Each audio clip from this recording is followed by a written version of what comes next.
Hey everybody, hope you're having a good day. It's Monday, which means it's time to return to some catch-up playthrough. And of course, we're still doing Ace Attorney Chronicles. We're still on the last episode. The Silvery Nusaki Naruhodo. I believe we just finished investigations, essentially. So, yeah, we're back to trial runs. But before we actually get back into it, I'm using the costume of Shomes.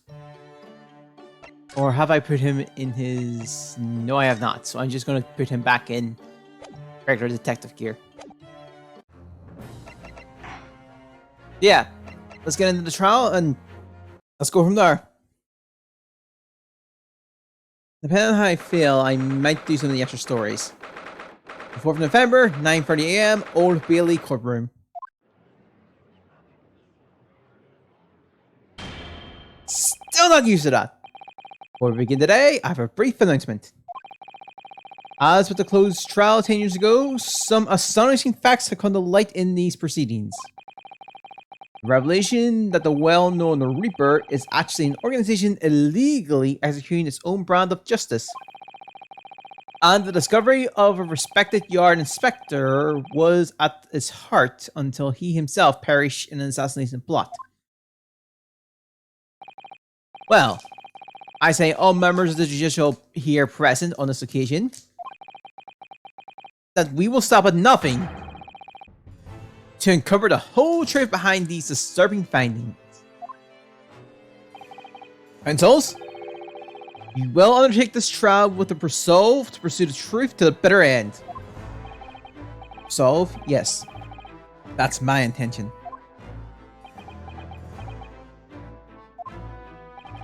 My lord, if I may inquire, the defendant may speak. On what grounds is Kazuma Asogi permitted to continue his role as prosecutor? He has admitted to colluding with the victim in a plot to assassinate an innocent man. He shouldn't be enjoying the privilege of freedom, let alone be leading the prosecution. I submitted a written petition to Lord Strongheart, requesting that judgment of my transgression be delayed by 1 day. You did what? In today's proceedings, I intend to expose everything. My whole life for the last 10 years, it's all been leading up to this 1 day. Kazuma, whenever did I come in this trial, I give my word that I will accept whatever punishment is deemed appropriate. I adverse to fear. And I suggest you prepare yourself for the same, Reaper.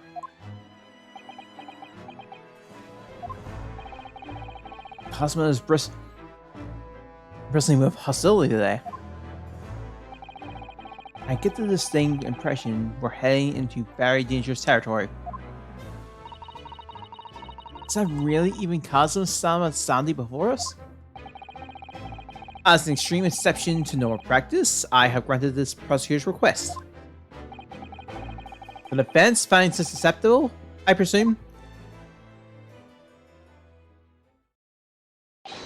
Yes, my lord.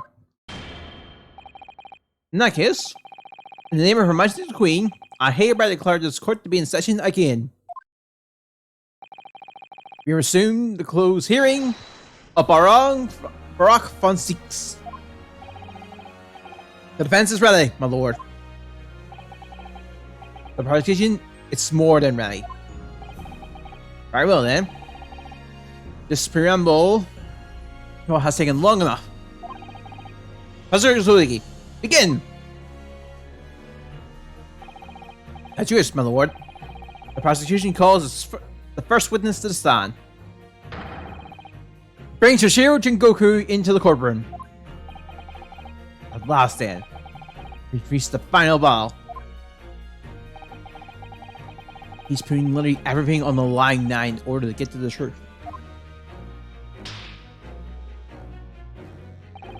Come on, Ryusaki.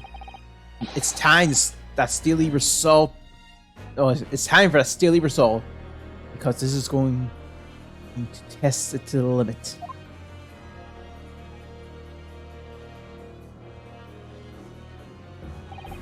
Witness, state your name and occupation for the court. Huh. So it was you who issued this, was it? Your subpoena? I did what was necessary. Well, look what the young man has become. I didn't think I'd see the day where you take that tone with me, I must say. The witness will ensure his response are pertinent to the question asked.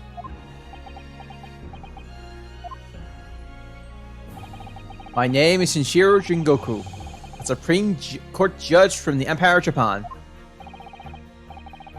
16 years ago, this man came to London as a visiting student. 6 years later, he returned to Japan.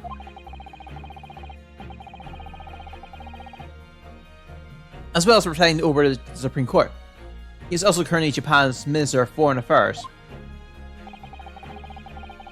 I am, of course, fully aware of Mr. Jingoku and his pre-eminent roles. I invited him personally to the International Forensic Scientists Symposium as a representative of his country.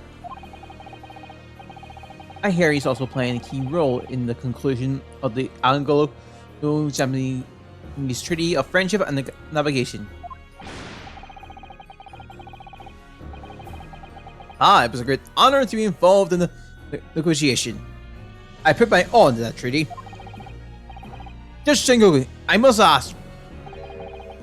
Well, I never fancy a young murdering student turn up here of all places. You quit me yourself. And I'm a practicing defense lawyer. Yes, I'm full of self-importance like your friend across the courtroom, I see. You came here to London by invitation to the International Forensic Science Symposium. But then, without informing anyone of your plans, you took flight to France. Took flight? I have to object to that turn of phrase. Then explain yourself. What exactly were the circumstances? Well, I was somewhat expecting this. I'm sorry to say. I declined the comment. What? Leaving the country prematurely when I was an invited guest may be questionable eloquence. But my decision is unrelated to this case. I can't be bound to testify. Unrelated, you say?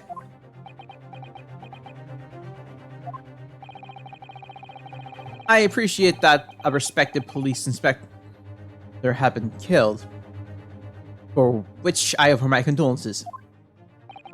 However, being an alien, I'd obviously never met the man, nor do I know the first thing about him. As such, I'm in no position to testify. It's as simple as that. Do you run from all this? I beg your pardon? This case is far more reaching than the murder of Inspector Grayson. It has ties to another murder. A murder that was tried in Japan almost a year ago now. A year ago in Japan? The murder of Dr. John H. Wilson, you mean?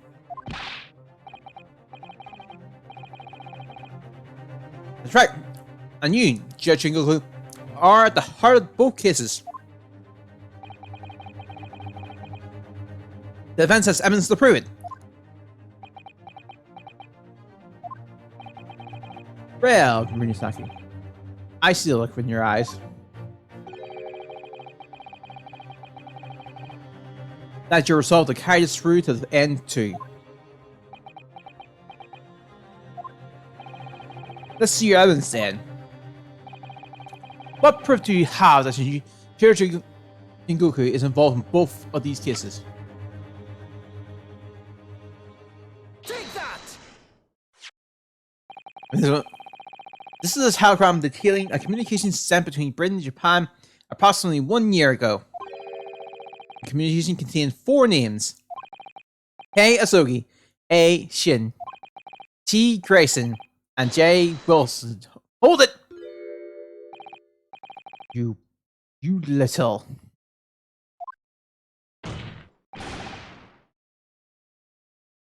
Where did you get that?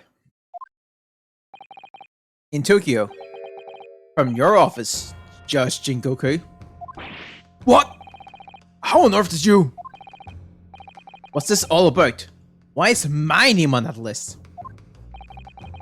The list of the former names follows a certain pattern.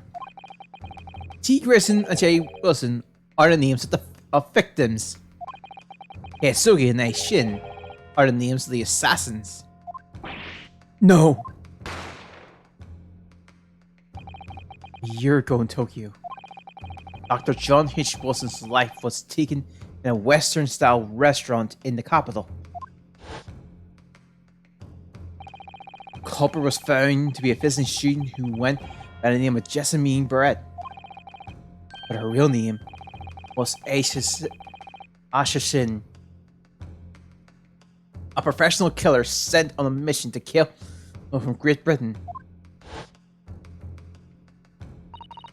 A. Shin and her victim, John Wilson, and the murder that took place here in London was the counterpart to that crime. The assassin sent from Japan, also a visiting student, Kazuma Asogi, whose victim was the British Police Inspector Tobias Grayson. K. Asogi and T. Grayson, one assassin for each country to kill a target residing in the other. What exactly is the defense suggesting? These two cases of murder, one that took place in Britain and one in Japan, were masterminded by a pair of individuals from each country as a form of assassination exchange. Sorry, assassin exchange, not assassination. Whoops. And the telegram the defense has acquired is proof of this international contract to kill. What? What?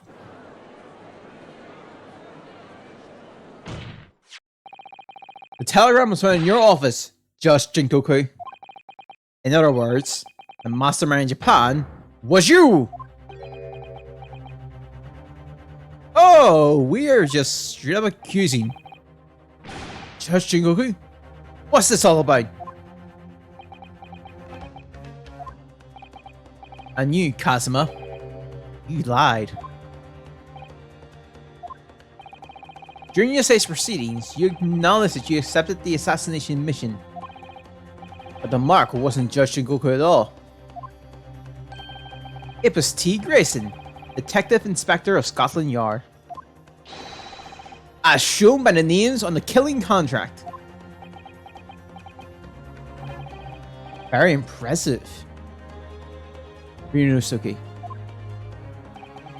But actually, I didn't lie.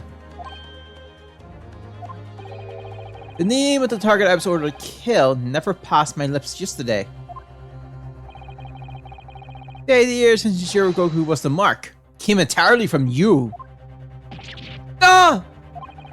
You deliberately avoid saying a name! The defense claims these four names indicate some sort of international assassin exchange. I'm sure I speak for all present when I say that the very idea seems utterly absurd.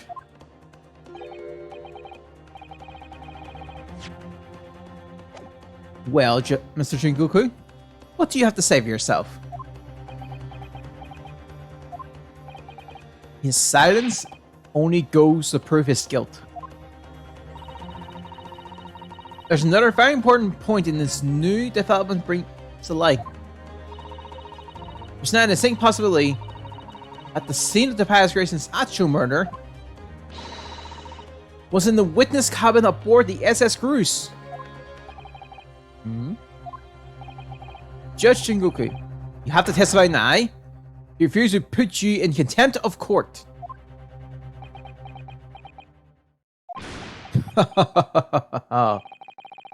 There's no need for quite such a vicious stir, young man. Very well then. As a parting gift to you all, I'll tell you everything I know.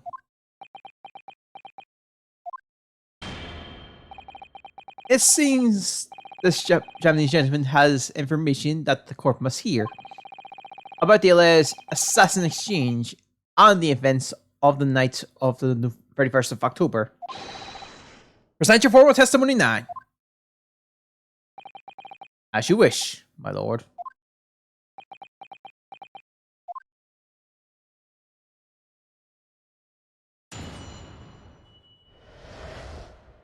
The assassin exchange. It's true that Kazuma Asugi was assigned the assassination mission 1 year ago now.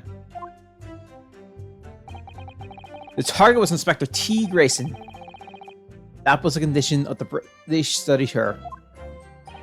However, in the end something happened that meant the young man was only able to carry out his mission. On the evening in question, a member of the crew was on duty outside my cabin at all times. If there had been a shot fired, the crewman would have heard it, so clearly I can't be involved.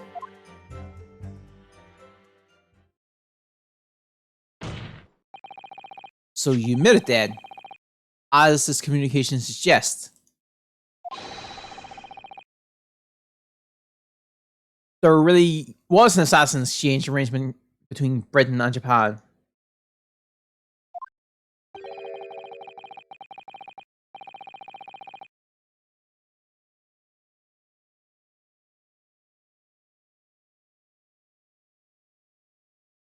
Okay. A political endeavor at the highest level is not something I can discuss here.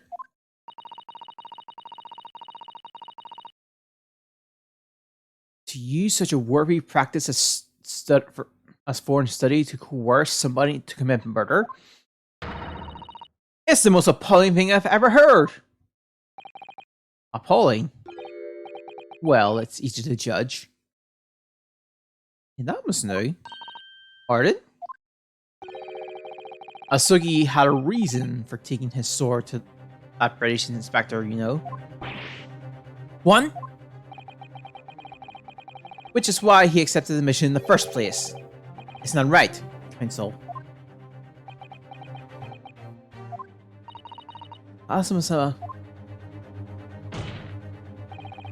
Judge Jingoku, if you are the mastermind behind this operation in Japan, then tell the court the identity of your counterpart in Britain.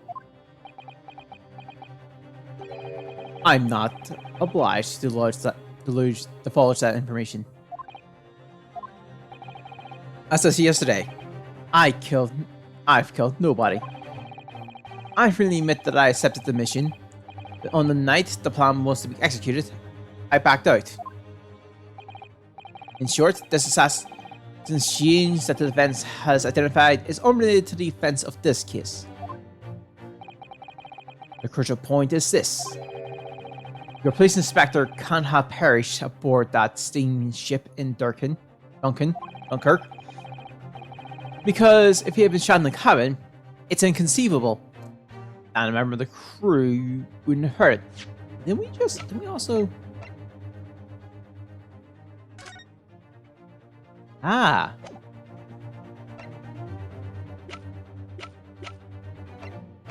No. There's the possibility. That's right. Grayson was killed after returning to London, in the room in Francis Street. And the perpetrator of the crime was the Reaper, Barak Francisques. The prosecution's accusation remains unchanged. To think that a seemingly innocent foreign exchange program was a facade for such malevolent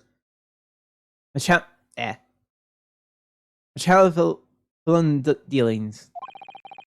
Clearly, it's a plot only a government minister and high-ranking judge such as the witness could hope to execute.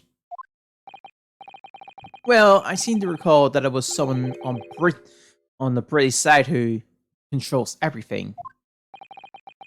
Be that as it may, it is not the place of this court to pursue this villainous assassin's exchange plot.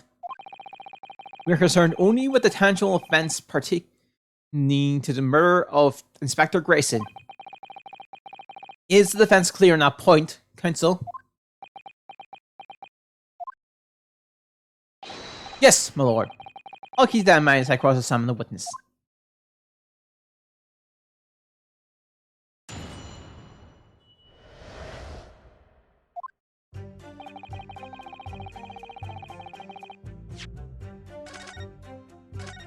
Alright. Usual spiel.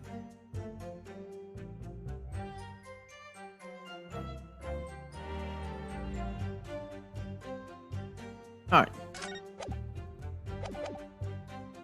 Hold it! A year ago, when Cosmo was still in Japan then? Correct.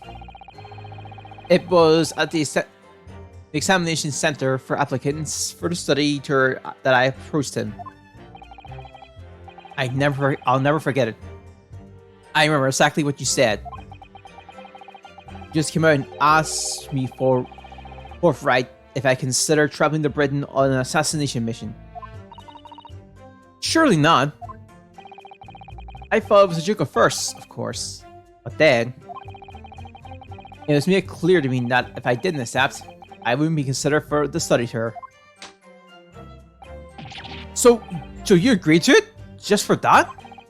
I mean, I know how much you want to study in England, but assassination?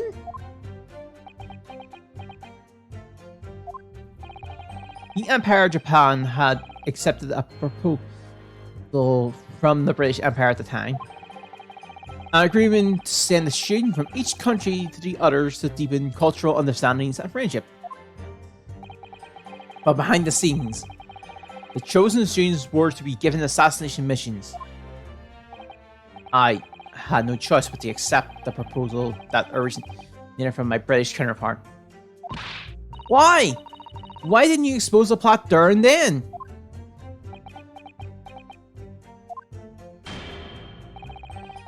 Britain acknowledges there's no part in these alleged misbegotten stealings. I advise you not to make sporadic allegations, Foreign Minister Njoku. As a witness, I am bound to tell the truth, my lord. Anyway, I picked a Sogi, asked me the details of the plan to him.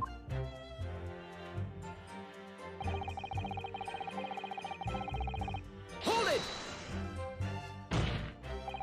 Why Cosmo?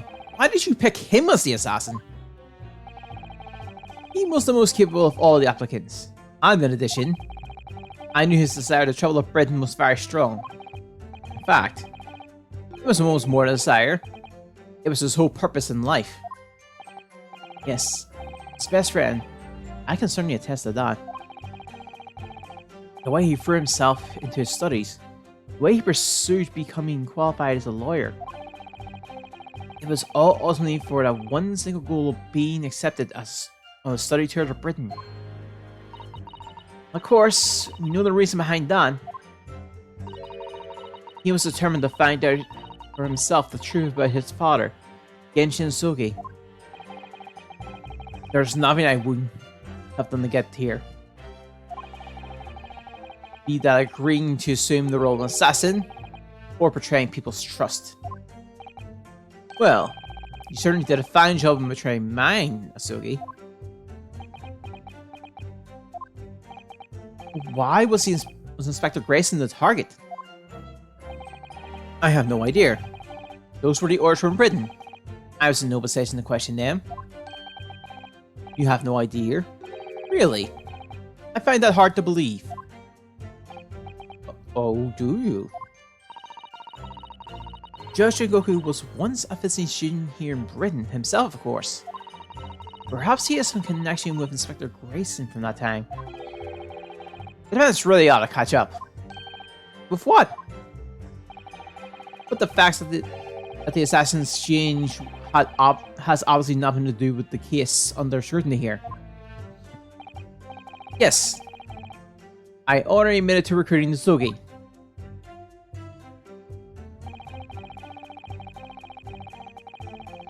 Hold it!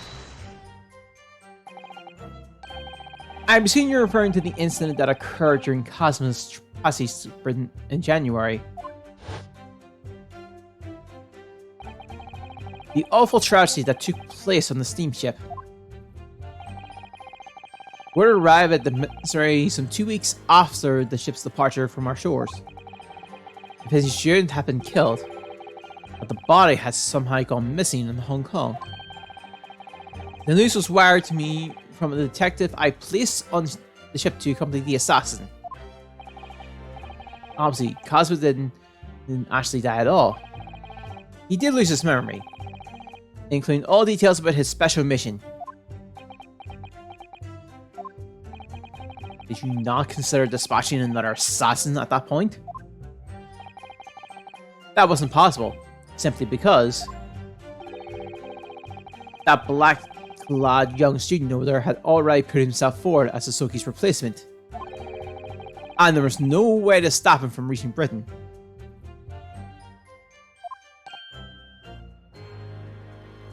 Ah, thought of it later. My hands were completely tied. The Mr. Truman's strategy worked perfectly. He predicted everything that would happen. Months later, my memories returned, but I never intended to go through with the assassination mission anyway. So you were playing me right from the outset, were you? Is that it? I'd sooner be guilty of that crime than of taking someone else's life. I was prepared to do whatever I had to in order to get myself here in Britain. This line of questioning has gone on long enough. All the court should be concerned about is in the testimony given by this witness are details leading to his relationship with Inspector Grayson and the victim's murder. In that case, and I've already made myself perfectly clear, I had no connection to the man or his death. And you have some means of sustaining that plea?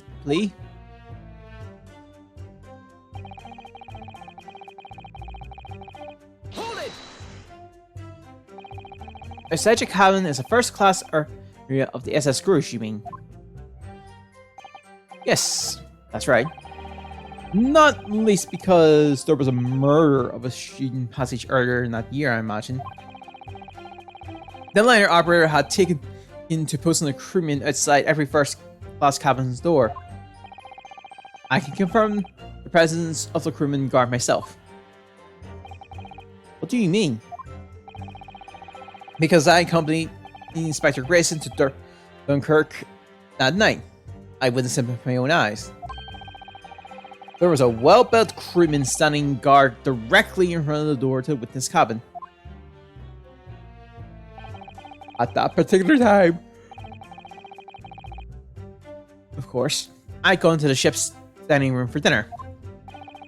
The inspector and I asked the crewman to let us into the cabin where we waited for Judge Shingoku's return. I suppose Inspector Grayson was there in his capacity as the Reaper. He was intending to take the witness' life. Exactly. As I said numerous times tonight, I had no intention of killing anyone. So the crewman just let two potential assassins into the cabin that he was supposed to be guarding? Not the most convincing of centuries, really. In truth, those were my thoughts too. Anyway, I stayed to talk with Inspector Grayson for a short while. And then I left in her and made my way off the ship alone. Was the guard still at the door when you went through? Sorry, was the guard still at the door when you went? Yes, he glared at me as I walked past. You see? That proves it.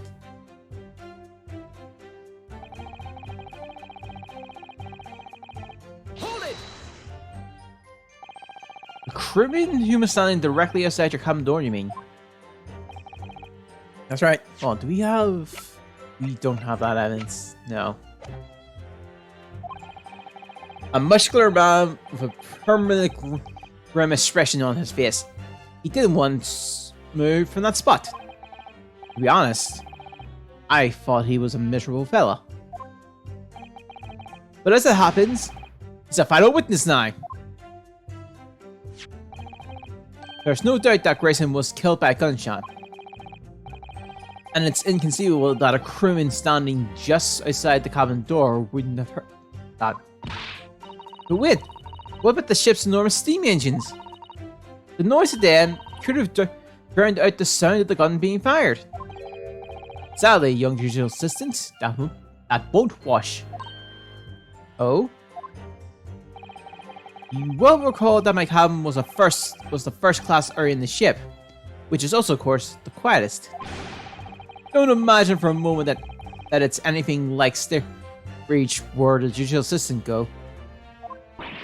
I didn't mean... But a hole like that mean that a bullet was found in your cabin, Judge Jingoku. That compelling evidence that the gun was fired in there. What's that? A bullet hole? Oh yes, you're talking about what the detective uncovered in the wall yesterday, I presume. That was a rotten panel eaten out by a woodworm. No doubt he didn't find the actual bullet. That's the hole in this argument. Sadly, I was unable to arrange for the crewman to be brought back to Britain with me.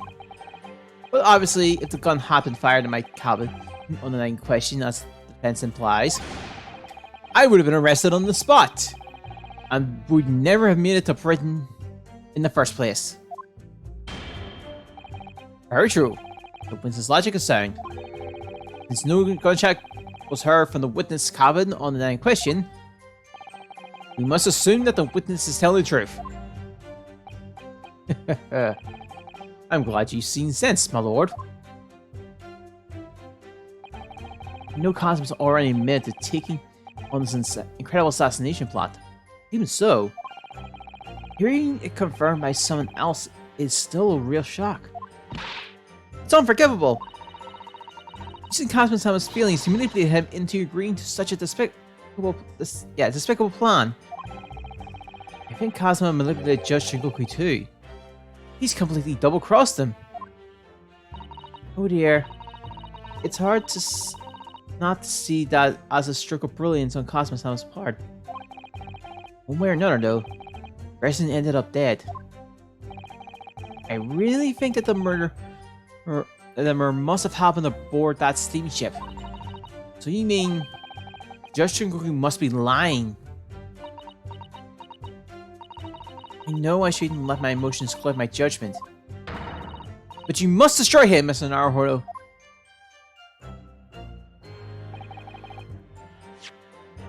I think I know what the thing was.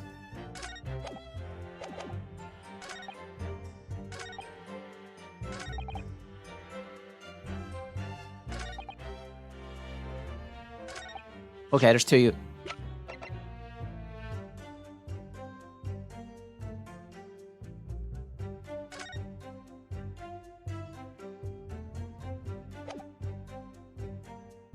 Objection!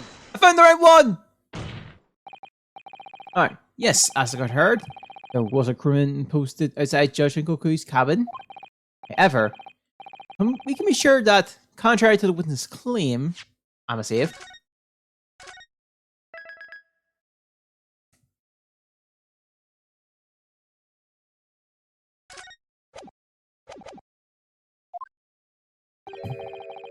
The guard wasn't there at all times. What? I have here notice of a particular event that's scheduled to take place aboard that steamship on the 31st. Sorry, on the steamship on the 31st. What? Where did you get that? It's evidence gathered by Mr. Herlock Sholmes. You were acquainted yesterday, if you remember. Herlock Sholmes again? According to this itinerary, after leaving the port of Durkin, at exactly 10 p.m. and for a period of 20 minutes, all crewmen of the SS crews gather on deck for an evacuation drill. All crewmen were away from their post? And during that 20-minute interval, of course, any gunshot emanating from your cabin would have been heard by no one.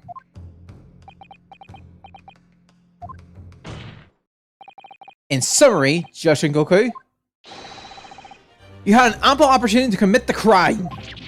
Arrgh. Objection. A 20-minute window of opportunity. That's an excellent find, Runusaki. But it amounts to nothing. Why? Because the witness clearly stated in his testimony that no incident occurred in his cabin, unless you have decisive evidence to show that his testimony can be false. But do we have evidence to suggest? Oh!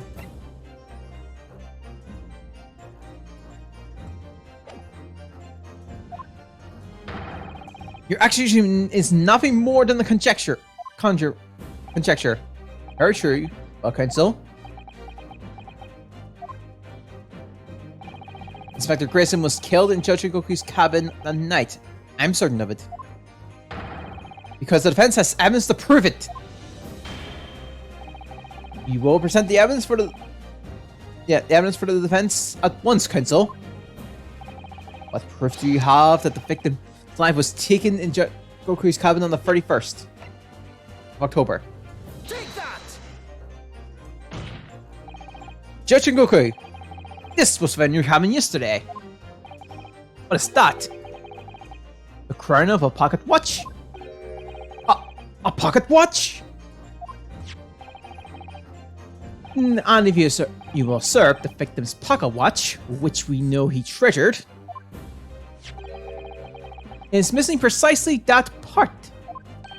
It can't be!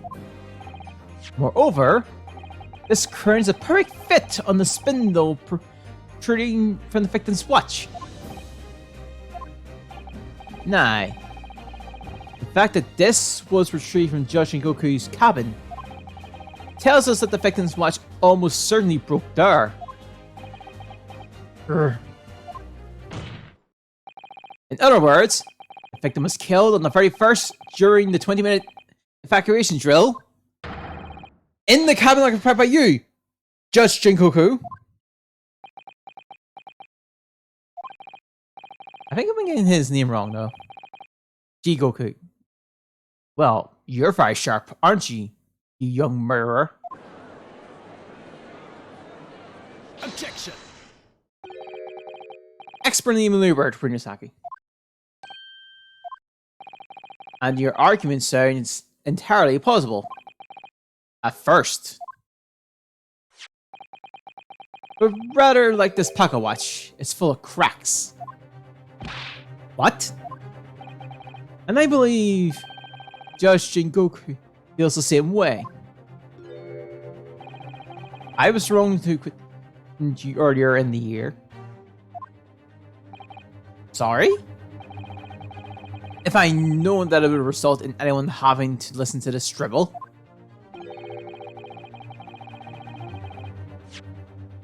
Yeah, sure, okay. I would have declared you guilty just to spread the world your ridiculous bombash.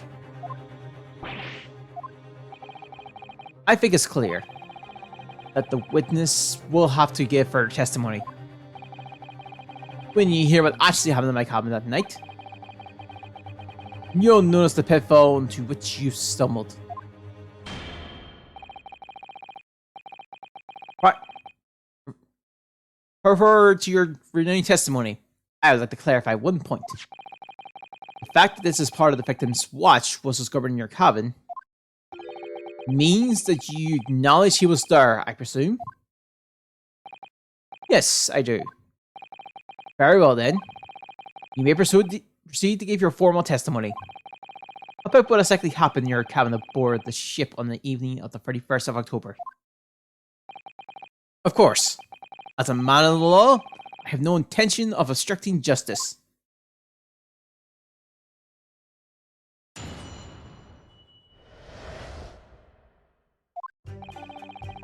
I had a guest waiting for me when I returned to my cabin after finishing my evening meal in the dining room.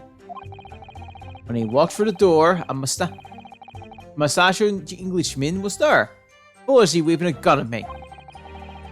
I soon took care of him with an apple and soy fro, though he couldn't wait to run away after that. I imagine his watch broke when he threw him over my shoulder. It has nothing to do with his murder. The inspector was clearly killed having returned to Britain, because his body was found in London.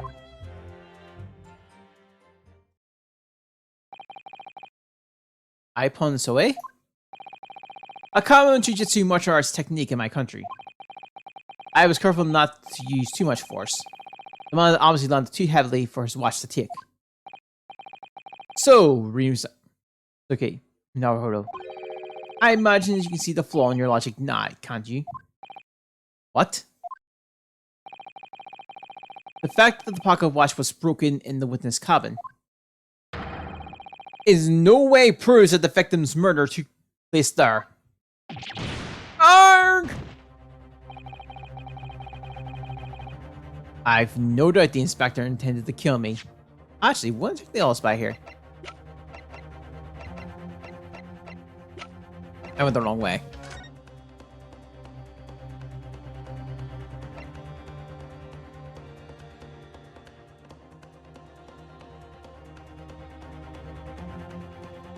It stated no other wounds.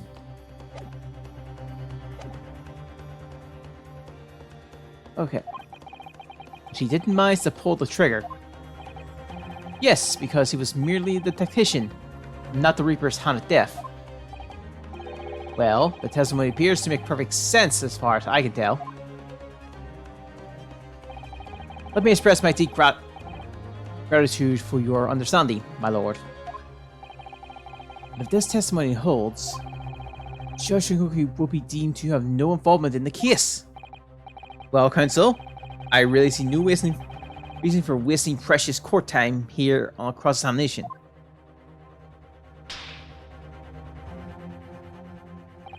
Sorry, my lord, the defense has the right to cross-examine, and I don't intend to squander that. You're an embarrassment to your countrymen, not knowing when you're beaten. In that case, proceed, Mr. Naruhodo.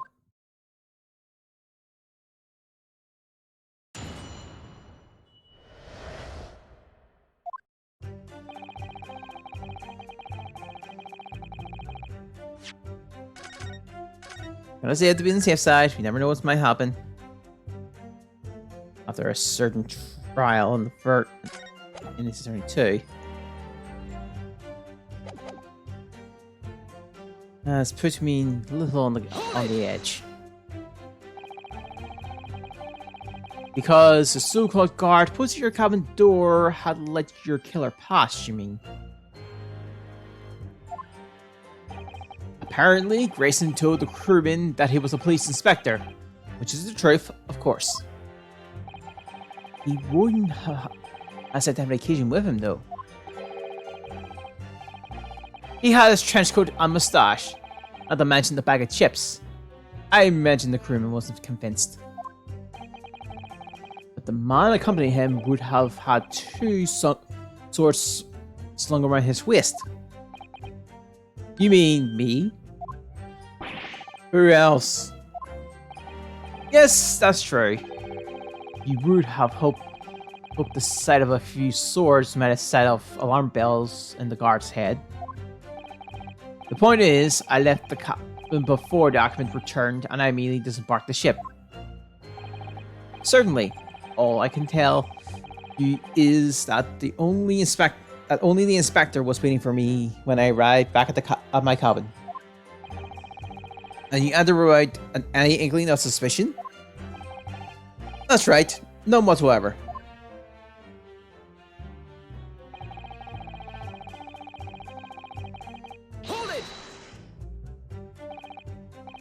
Obviously, you're talking about Inspector Grayson.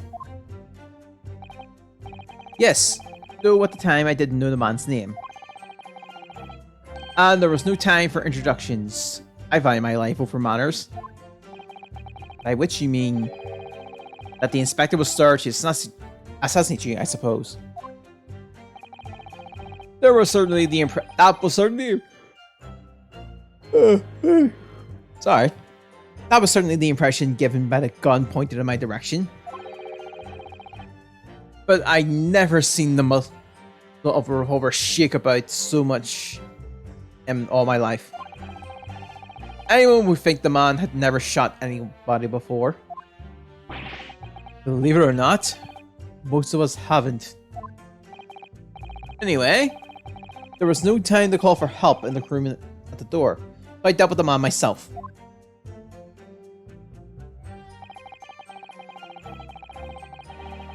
Hold it! Even though the man had a gun, that was brave. That was a very brave move, wasn't it? My iPod, see, is far faster than a bullet, I can assure you. Surely all that commotion caused the crewman to come in, didn't it? Yes, of course. He burst in the meeting without knocking. The inspector hurled himself at the stuckly fellow and just managed to slip past him to make his escape. And the standing guard does it again. Luckily, there aren't many situations I can't get out of. He's quick.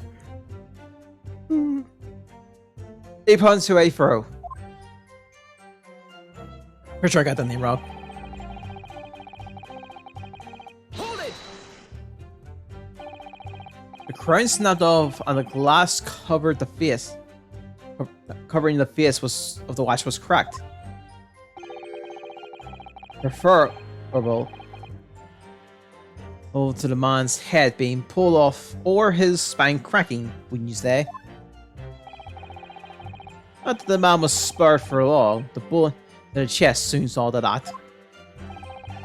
But the point is, the broken watch doesn't prove that a murder took place. Absolutely not. All the watch proves is the power of my jujitsu throw. Whatever you say, it doesn't quite ring true that no shot was fired in that cabin. Because there was an obvious bullet hole in the wall. Ha ha ha ha ha. What are you talking about? That's what the star of your lowbrow detective stories. He's told you, is it? Well, I don't care for such fiction. Haven't you worked it out yet, you little strapling? No murder took place in my cabin.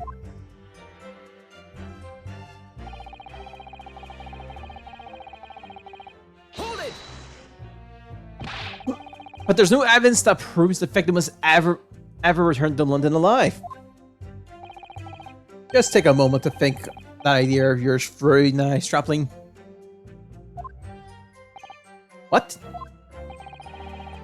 If the inspector was killed on the steam ship in France, how on earth could he have gotten back to Britain? When people die, their bodies remain in the same spot. It's a devil of a thing. Well, then, obviously the culprit must have moved the body. How exactly? Carrying the corpse of a ship in your arms would raise a few eyebrows at least, don't you think? Well, yes, that's true, but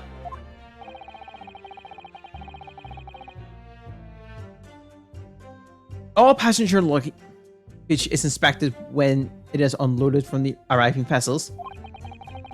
And I would like to think the border police would query the courts of an English gentleman as hand luggage. If the murder had taken place aboard the ship, you would imagine the body would have been disposed of at sea. There would be no sense in risks being caught by attempting to transport the body back to Britain. That killed that idea then. But perhaps not. Miss Susano? We heard that the first-class passengers were under constant scrutiny by the crewmen posted to guard them, which would mean that the culprit had no opportunity to dispose of the body in the sea. Yes, that's true. The transporting the body to Britain may have been the only alternative. Dear me, you really are new to this, aren't you? I thought I've been perfectly clear. But it seems I'm going to have to explain it in words you can understand. I think I'll alter my testimony, with your consent, of course, my lord. I have no objections. State your amended testimony now. There's no possible way I could have transported the victim's corpse back to Britain. Hold it! There's an idea. Think about it, stripling. All passengers and crews disembarking at the same time and pass through the same checks at the border. Do we have anything that...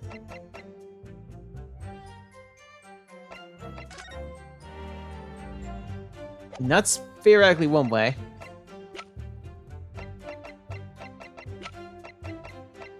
No other proper means. The supposing guests were then driven straight to the hotel in carriages organized by the ministry. And we met you as soon as you arrived at the hotel. So you did. Well then, remind me. Did I have a corpse over my shoulder at the time?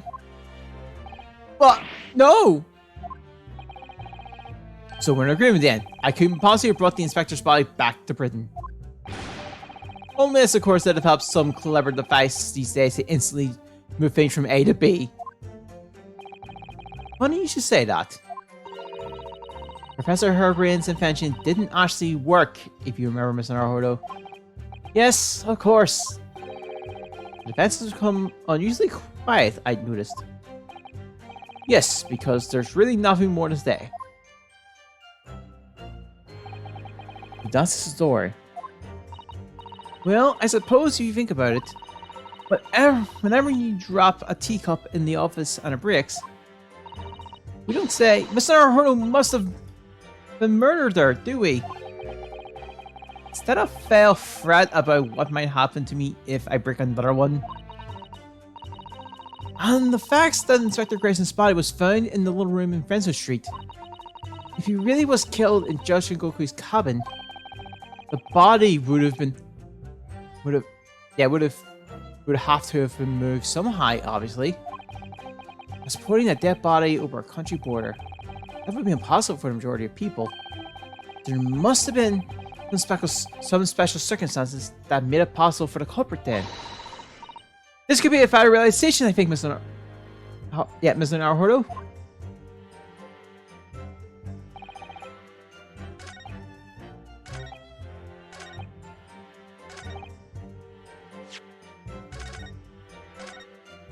Maybe there is. Or at least a theory-wise. I think I know the statement too. It's gonna take a while. It's gonna be a while shot though.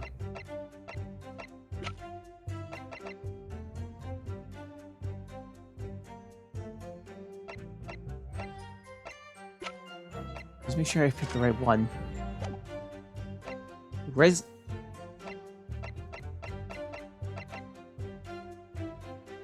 It's the only option I think I can think of. Let's give it a shot. Objection! Not the right end.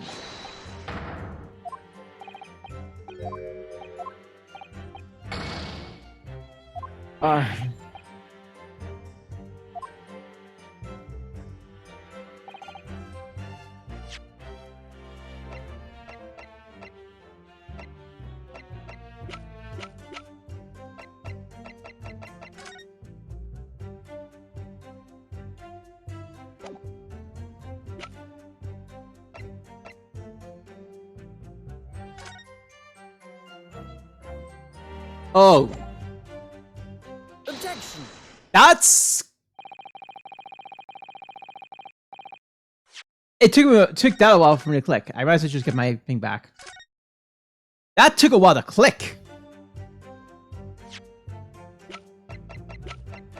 Now realizing it's all coming together. There's our answer. This little case here. Objection. There's no possible way you could have moved Inspector Grayson's body, you say? I would say the opposite is true. And what's that supposed to mean?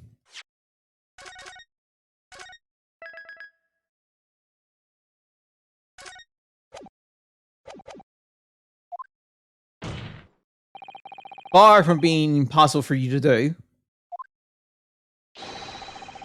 The transport of Inspector Grayson's body back to Britain is something only you can do.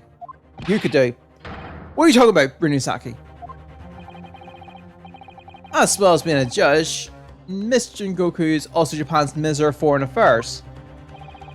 Which means he's exempt from having his luggage searched when he enters the country. We learned that when we first met you upon your arrival in London.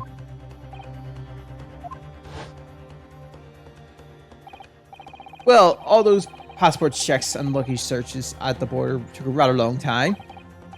I must say, I'm rather envious of your Minister status. You didn't have to go through any of that, did you? Ah, I knew you were jealous.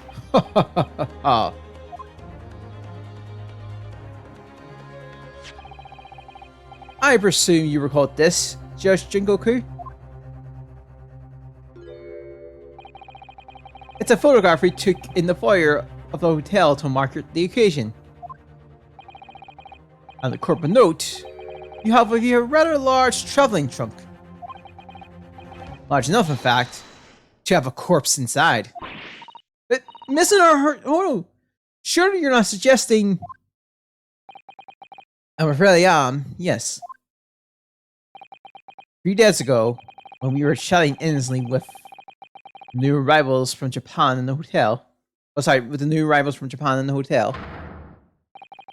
The body of Inspector Grayson was just meters away from us. Inside Joshin Goku's trunk. It is possible. Order! Order! Order in the court! I'm skeptic, Counsel, that a grown man's body could fit inside even the largest traveling trunk. It could. Because I happen to know from the witness himself, a man of considerable size fits inside his trunk. And verifying that would be extremely simple, wouldn't it, Judge Jingoku? But inside his trunk, how horrifying! And after we'd spoken with you at the Great Waterloo Hotel, you had the opportunity to visit the apparent scene on Fencer Street, taking your trunk with you in a cab to dispose the inspector's body. I don't have to listen to this nonsense. Dr. Gori, the coroner who examined the body, has confirmed the possibility. She acknowledged there were signs that steps may have been taken to disguise the true time of death. The onset of the body's decomposition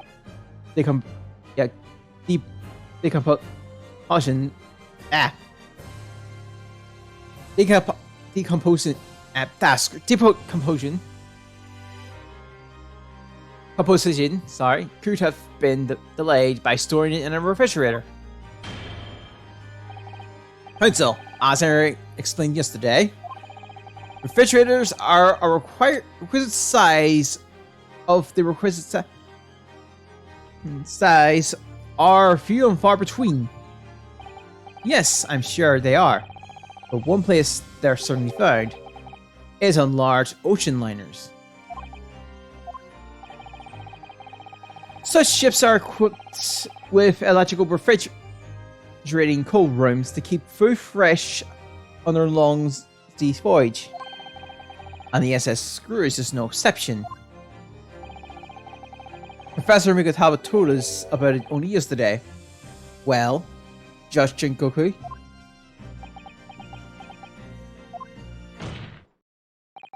However much you prolong this debate, you can't eliminate the truth. All the evidence points to you being the killer.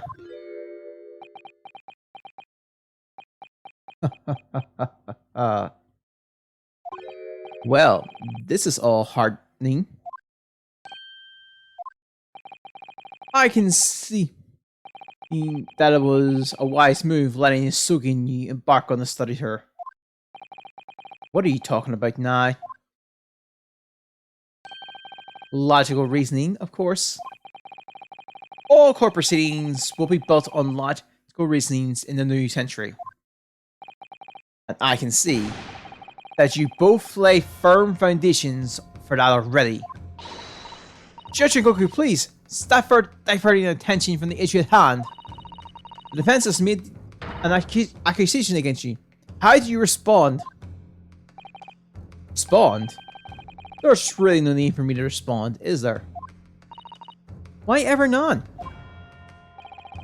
Because before you can even begin to answer the question of when the victim was killed, you must first establish one key fact. Where was the victim killed? It's quite logical. Actual scene of the crime. The prosecution's stance is unaltered. The killing took place in Francis Street when the gunshot was heard. As the accused, Baron von Six shot the victim at point-blank range. Since no tangible evidence exists to disprove the prosecution's claim at the time, the defense deduction amounts to little more than an elaborate fairy tale. I'm afraid that's how the logical reasoning in the British courts are known for really works. It's young strapling. The victim was shot in that little room in Francis Street and died instantly. I'm afraid it's the prosecution's claim that's the only fairy tale here. How can you say that? I'm gonna say it because I feel like I have to prove this.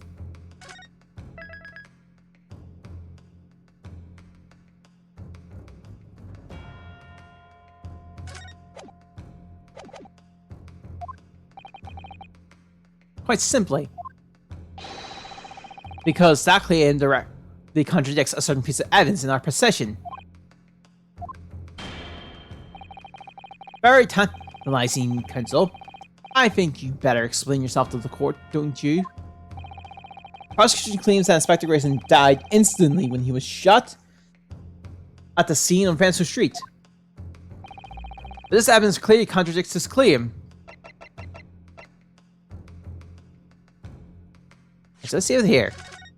I think it's the candle piece because it's point blank range. Then yeah, I think it's the candle. Take that! Oh, the Japanese really are a curious breed. To offer an argument with such conviction only presents such nonsensical evidence. Perhaps my Japanese friends' inexplicable thinking is why people talk of the mistake of the East. In case you haven't noticed, I'm not the only Japanese around here. You even have a mirror. Of course, not interested in the mystique of anything, you will be penalized accordingly. Was the victim killed in the room of Francis Street? Or was he moved there after his death? Yes, we have this shoe. Okay. I should try to present the correct one this time, Mr. Harlow. Are you going to try again? Or can't you hold your hand standing up to point it out? Prosecution claims that Inspector Grayson... Oh, yeah.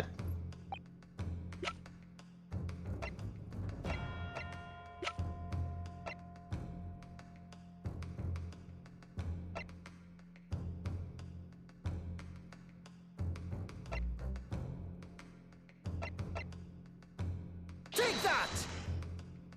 Nope, not that. Oopsies.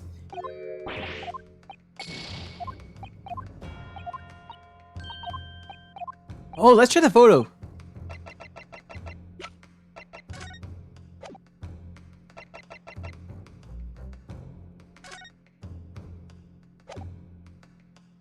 Take that!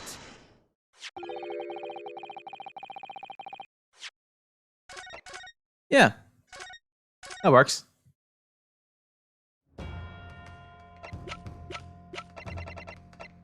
Take that! A photograph of the victim in the fire location you claimed he wasn't killed? Yes, but the point is, the position of the body itself.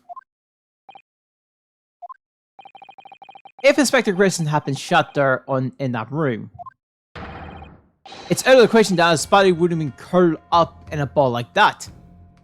That's actually true. I'm sorry to disappoint you, but your logic is flawed. He could easily have adopted that fetal position during the pain of the shot, which essentially proved fatal. Objection! I'm sorry to disappoint you, Josh Jingoku, but it's your logic that's flawed. What? According to this Allspy report, the victim died instantly. He would have felt no pain, much less have been able to draw himself into that position. Which begs the question of why the victim's body is curled up in that way. Though the answer should be abundantly clear by now. You're suggesting the inspector's body took on that posture ahead of its arrival on Francis Street, before it was coldly turned out on the floor from inside the large travel trunk. No! You're quite right! The shape of the body looks exactly as if it has been kept in a confined space!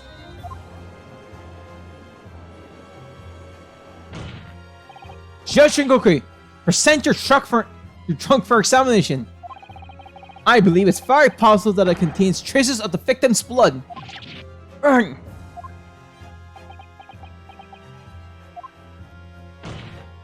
Don't break this!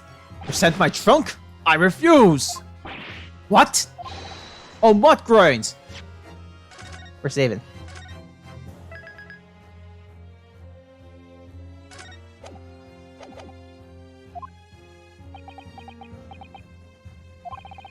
I'm the Minister of Foreign Affairs from the Empire of Japan. I shouldn't have to put up with this treatment just because of some strapping, baseless accusation. In other words, Judge Shingoku, there is blood in your trunk. I decline to answer that. As the Minister of Foreign Affairs, I have Objection! Naruhodo!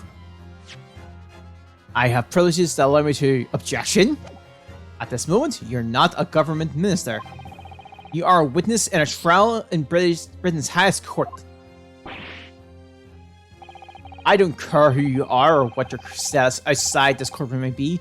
You will not withhold information. Nothing is more important than the truth.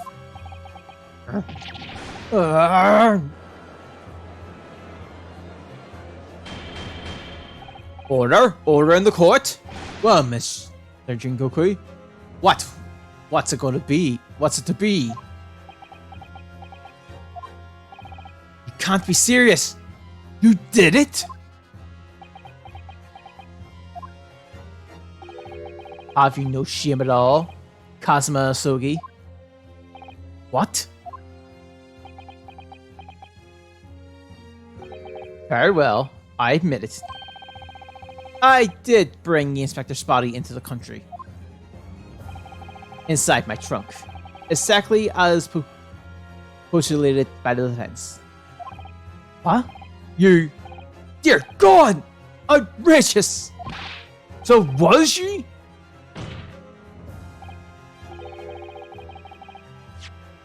You admit to Inspector Gray's murder? No, I admit to nothing more than what I've said. Of killing a man? I certainly have no recollection. What on earth is that cryptic statement supposed to mean? I merely disposed of the inspector's body, which was left in my cabin, in order to avoid unwanted attention. As the judicial assistant over there pointed out, I have no chance to throw it into the ocean. So, I decided my only option was to bring it into Britain with me and dispose of it somewhere else. You can't still deny it. If you didn't do it, then who on earth did kill the man? As you know, there was one other person in my cabin that night. He had the opportunity. And moreover, he'd already accepted a mission to take the inspector's life. Oh! That's right. Who else could it have been? It was you, Kazuma Sogi. Yo.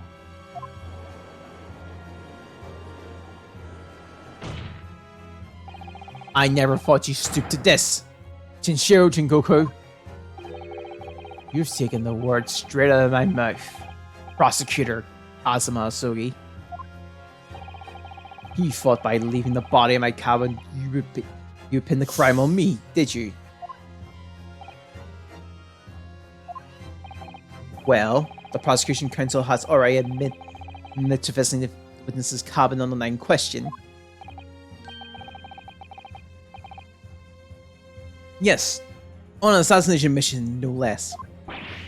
You wouldn't. So, what do you make of that, young stripling? You've heard my testimony now, and that's all I have to say in the matter. I admit to nothing more. I don't believe this. Counsel for the defense. What is your position now? The court awaits your response to the witness' assertion. The assertion that on the night in question, the victim's assailant was in fact Mr. Kazuma Sogi. This isn't the dead it seems to be. The answer's right in front of me.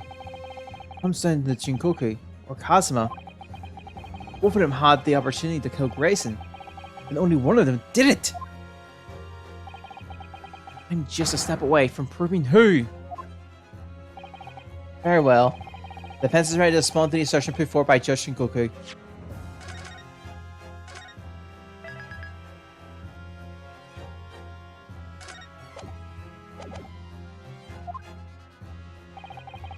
Major the fact that murder could have been committed by the prosecutor is.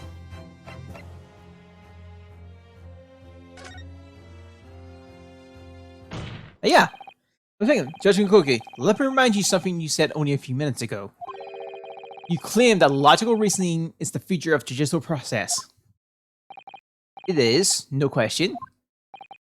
Well, logical reasoning can prove something else. Namely, that it would have been impossible for Prosecutor Suki to commit the crime. What? Yeah, because he would use the swords, not the guns. The court will only accept an argument that's supported by compelling evidence. So present what you have, counsel. What proves that the alleged demonstrates the impossibility of Prosecutor Sugi's involvement? Take that! Big options.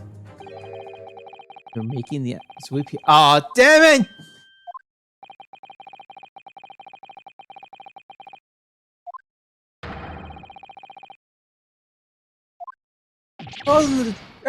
Tossing the trunk would be extremely heavy and break someone's back.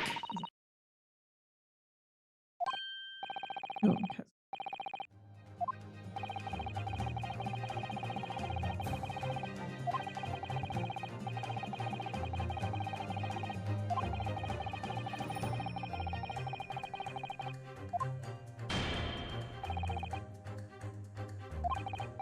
Alright.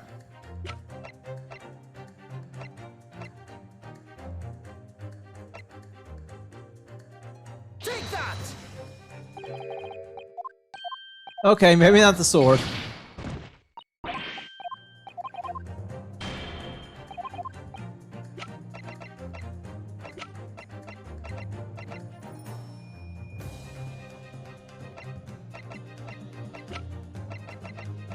I have two more options before I...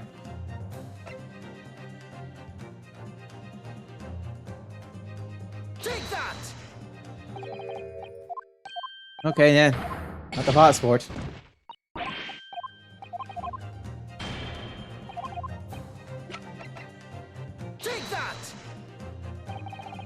Okay.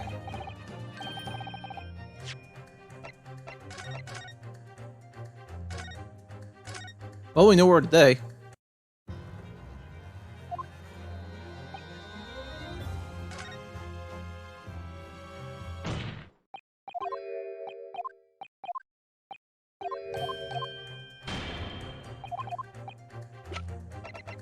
Take that! Okay. Dan, ready for the crew member of the SS Cruise, my lord. This is conclusive proof. And, Larry, what does that prove anything? Judging quickly, the moment you acknowledge that you found the victim's body in your cabin, this array suddenly became much more significant. Right! Because the Navy, it creates as an op. Yep. What? Why? On the night in question, as always, a crewman sentry was on guard outside your cabin door. As long as he was there, no one could have fired a shot inside the cabin. Absolutely, because it's inconceivable that the guard wouldn't have heard it and come to investigate. So that tells us that the crime was taking place when the guard was elsewhere. And that narrows it down to the 20 minutes just after 10 o'clock, as indicated in the itinerary. Yes, I see no flaw in your reasoning so far. But the crucial point is this. When did the evacuation drill take place? The Saint Chevrolet pulled to sea from the port of Dunkirk. Clearly the murder could have been committed by someone who was aboard the vessel at the time. But Prosecutor Suzuki stated in yesterday's proceedings, I didn't come to Great Britain to take anyone's life. So I left Britain and then parked the ship. I spent the night at a boarding house in the town and returned to England the following morning. Which I'm sure the court will agree is conclusive proof that Kazuma Suzuki couldn't possibly have carried out the killing.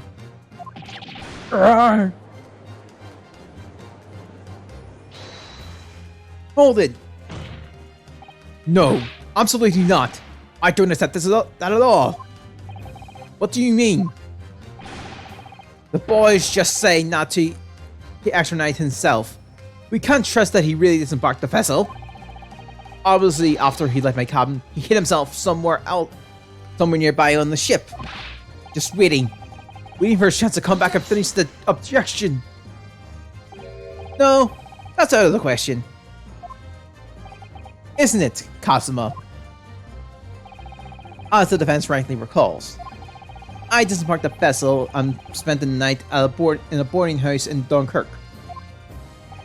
And as I said yesterday, I signed my name on the accommodated register book. All extremely easy to verify and undeniable proof. There's no escape this time. You can forget that you're a judge or a government minister. It's time you give the court an honest answer as a common man. You killed Inspector Tobias Grayson and transported his corpse back to Britain. Then you dumped the body in the room in Fenzo Street and made it look as if the murder had happened there. That's what really happened, isn't it, Shinshiro Jingoku? It was that damn trial 10 years ago. That's where it all began. Looking back at it now, my fate was decided that day. I was doomed already.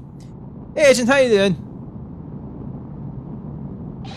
Not the witness stand!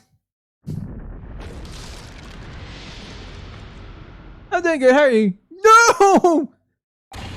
It's over, my life. No. The witness stand flew away! That's good to hear.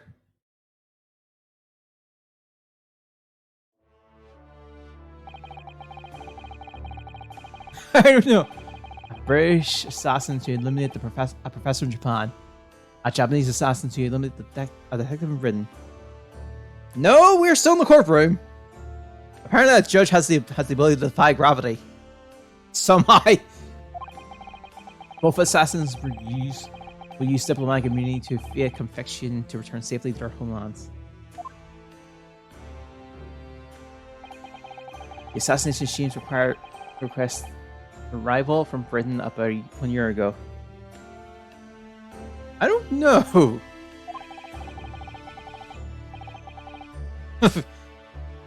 He's also a judge, so running may not be the smartest option. Oh, sorry, request. It was a demand. For that, you decided to recruit Mr. Sugi.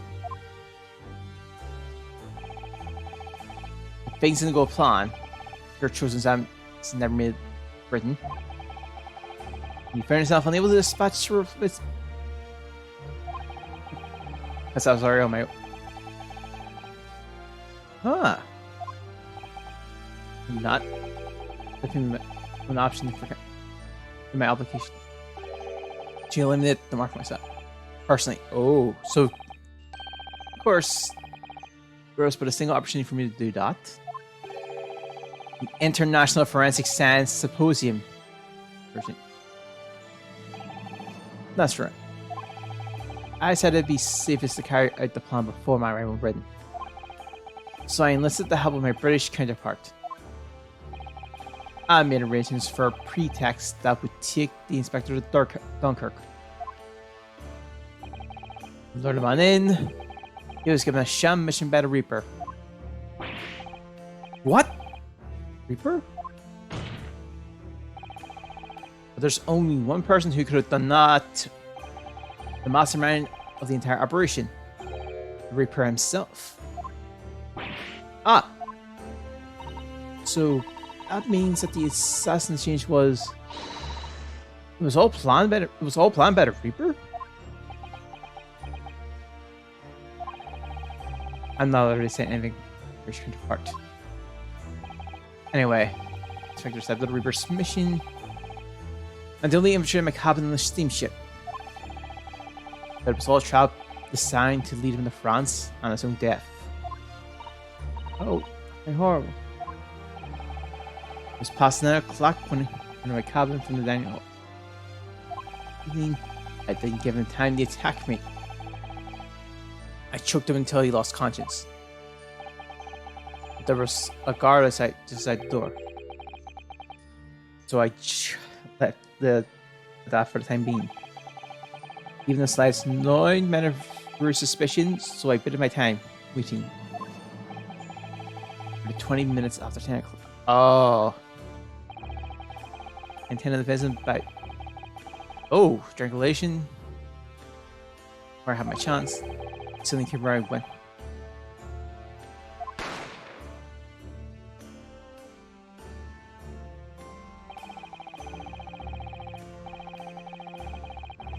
Oh, so you see, so race as you gone 16 years earlier, being a man. Oh.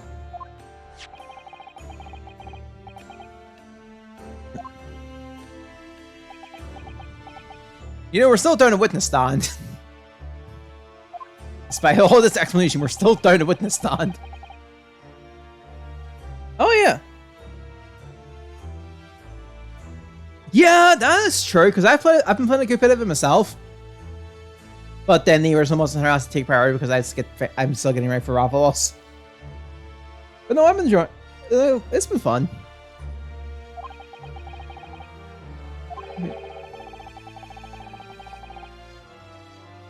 Huh.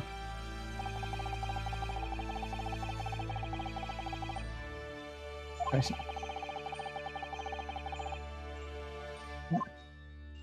Yeah. Really fun.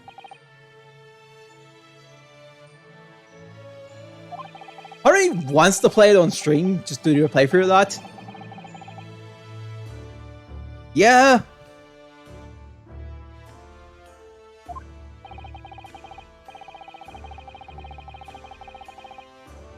Probably didn't catch. Yeah.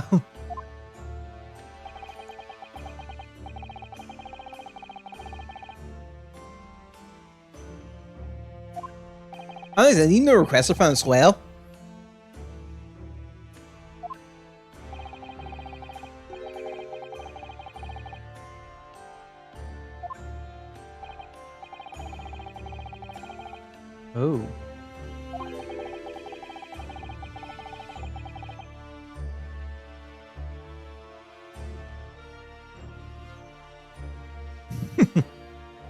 Yeah.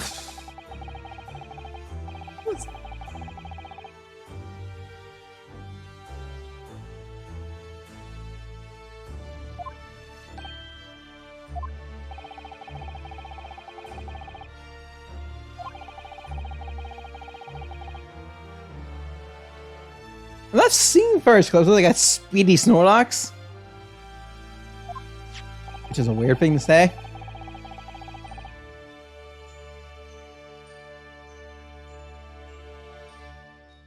You can check. Yeah, because it's not turn-based.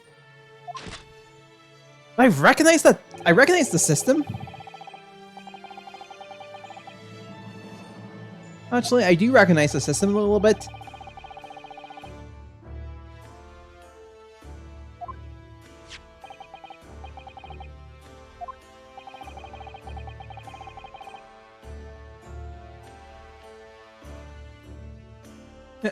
No, honestly, because I recognize it.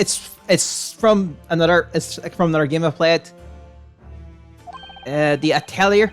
Your series, if you've ever played that, it's got like a sort of turn-based system, like akin to that, where certain moves can take. Like I said, it might be a game I'll probably sit and play.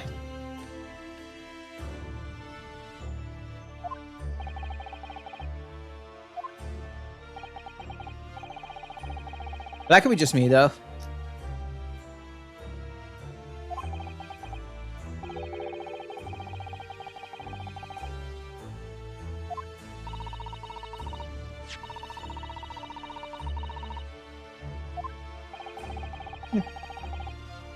Yeah. Although, I've only did 2 evolutions in my one so far. Yeah, that's. Oh, yeah, that's true. Actually, you could choose the default if you want. I didn't think of that. Although I still think everyone just chooses the default form pull very quickly.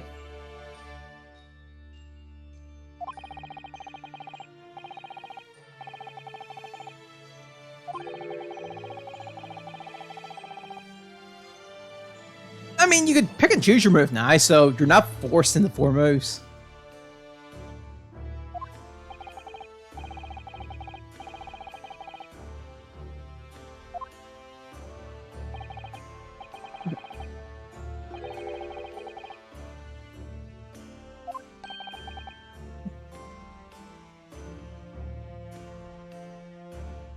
I mean, yeah. I suppose, yeah, there's good and bad. I mean, just it's not multiplayer, so I'm not really. Also, egg moves more money. Okay. Did not know that. No. Oh, look, right. This blunder fish and chips. Yeah.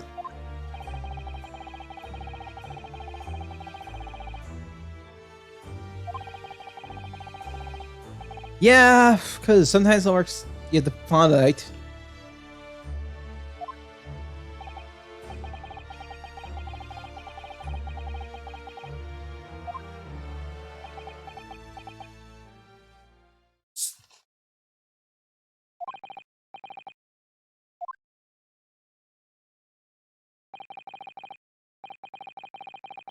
I have not did that yet.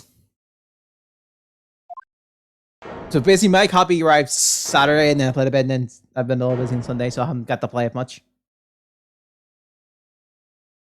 Wow.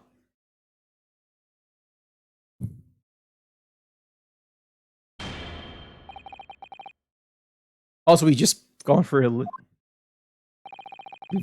natural conclusion here.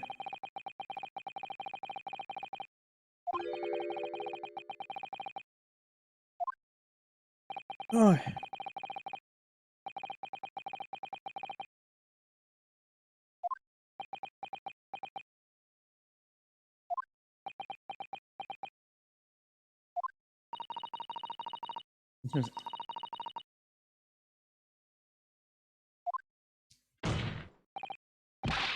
Well, let's see.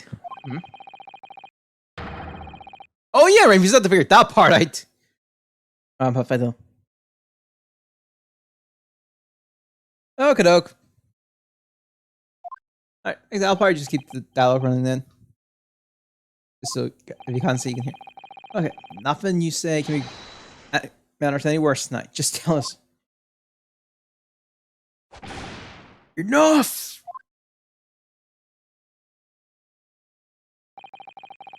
I've already told you that I cannot say. Even though as things stand, you may very well never set foot in your homeland again.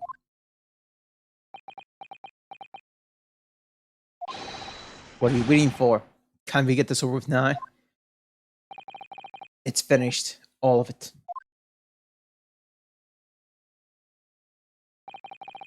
I'm finished.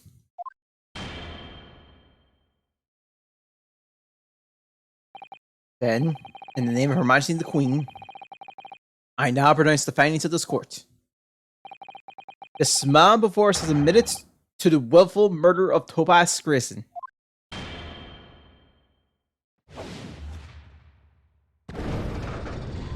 Wait. Monsieur Jokuru, it is finished court that you shall be found.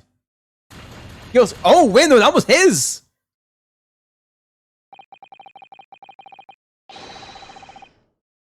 I thought that was for oh crap, we still have to do the other part of this trial. Oh, and I may remind all those presents of the strict confidence demanded by this close court. We're still doing a witness stand!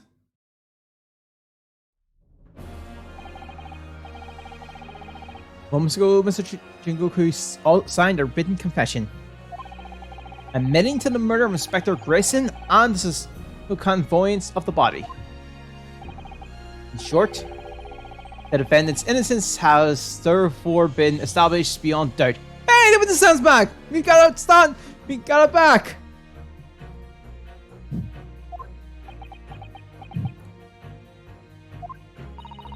Oh, wonderful! Well done, Mr. Naruhodo. Yes, thank you. Is something wrong? I'm just a little troubled by his silence. The true identity of the Reaper of the BLA on this extraordinary assassin exchange? We do remain in the dark about these mysteries, however. Insofar as the implication brought against the defendant in this trial, we have reached a conclusion. I have every intention of pursuing both mysteries. As a prosecutor, as you wish. Now, for the formal adjudication, I hereby declare the defendant, Baron von Six. Objection!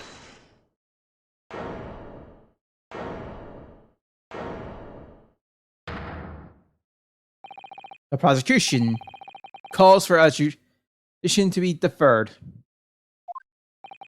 Counsel, should have seen this one coming. The accused's innocence hasn't been fully established at all, and therefore, it would be wrong to deliver a verdict at this time. That is the prosecution's unwavering position. One? But Judge Shingoku has already confessed. Nevertheless, Baron von Six has committed crimes for which he must be punished. Well, this seems all familiar to those who played the first Ace Attorney game. To some degree. It would appear you have information to the court. That the court needs to hear, Prosecutor Sogi. Certainly, the murder of Inspector Grayson was actually carried out by Shinshiro Jungoku. But it's clear from the witness's testimony that he was coerced into complying with the plot. Into this sick, merciless assassin exchange. That may be true, but what I want to know is, who coerced Jingoku? Who is pulling the strings? The victim went to France having been ordered on a mission from the Reaper, only to be murdered. Nice! So in other words, the mastermind behind the assassination exchange is someone in a position to give such an order. As we've already established, the Reaper himself. Okay. There never appeared to follow. Prosecution hereby formally accuses the man in the dock, Baron von 6. Being the Reaper, and furthermore, I'm going to prove his guilt. Beyond all. Okay, yep. Second round. What? And yes, Agent, we got a written stand back. Order, order, order. Reaper of the Billy is a long-standing mystery council. And nice, congrats. Are suggesting you have some new information with which to build a case. Scholars already investigated Lord Van 6 very thoroughly in that regard. And I find no evidence whatsoever to sustain the claim that he is the Reaper.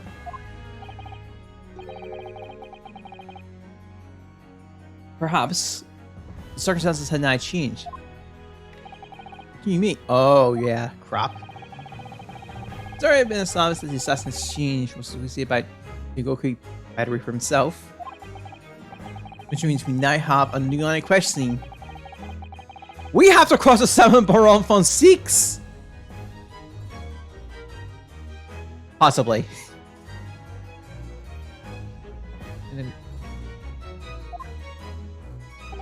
Okay. Excuse. I must say I'm surprised by quite how tenacious you appear to want to besmirch my name. Sometimes my English got bad. You're guilty of an unforgivable crime, Lord Van 6. And I will bring you to justice for it, whatever it takes. That explains Cosmo's silence before. He'll stop enough and to finish what Lord Van 6 only started 10 years ago. Very well. Whilst it is extremely irregular, I will on this occasion grant the prosecution's further opportunity for witness testimony. The defendant will disclose any and all involvement he has had with the Reaper and the Assassin Exchange. I thank you, my lord, for guiding the court so wisely. I hereby declare this court to be in session for a supplementary hearing.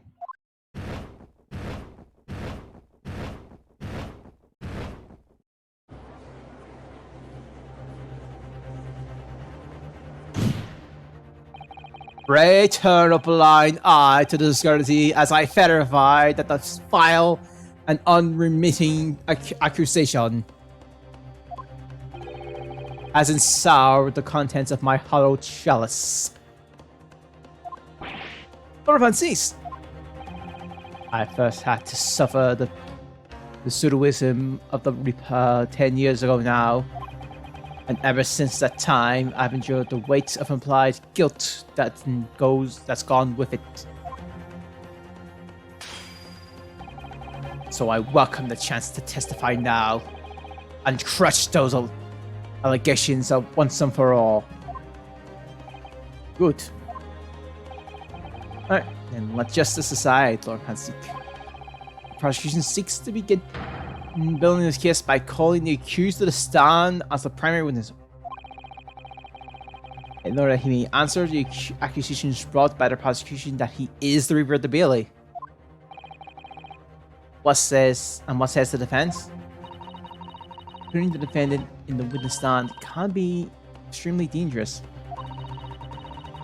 And Cosmo is so emotional at the moment, he's not thinking logically. You're right that he's not himself. But I knew it would be like this. I came here today determined to face him through whatever might arise. As a lawyer, and as his friend. And that's what we must do. Defense has no objections, my lord. Farewell. And it, you will take to the witness stand and give formal testimony on the subject of your involvement with the Reaper and the Assassin Exchange. As you wish, my lord. Right, we did not get the big testimony music on the last thing. The Reaper and the Assassin Exchange. Oh, this might be the fun thing that the voice with. I've never taken the life of another, nor have I instructed another to kill. I've been investigating the truth behind the Reaper for years, and I was aware of Grayson's involvement. That's the reason why I went to Frenzo Street that day, and how I came to discover the body. The point is, no common thread exists between myself, Grayson, or Dr. Wilson. Clearly, therefore, there's no reason to suspect me of being behind the Assassin Exchange.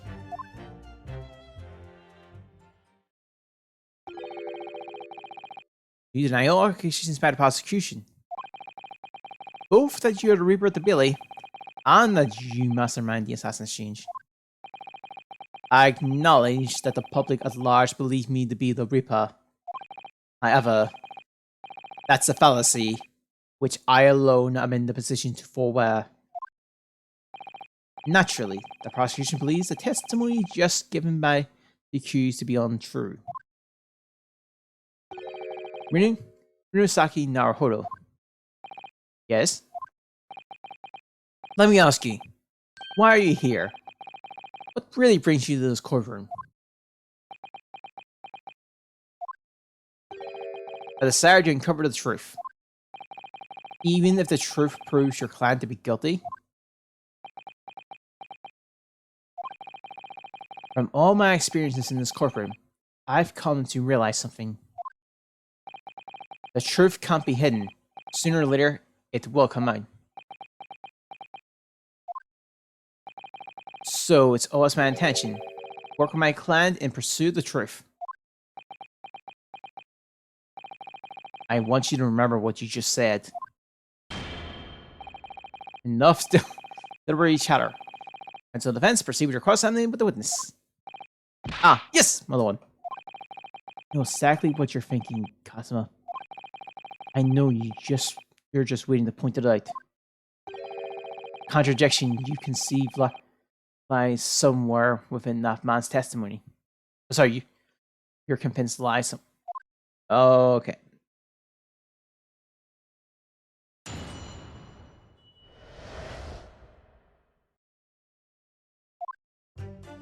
Still no big parts. Music. Interesting.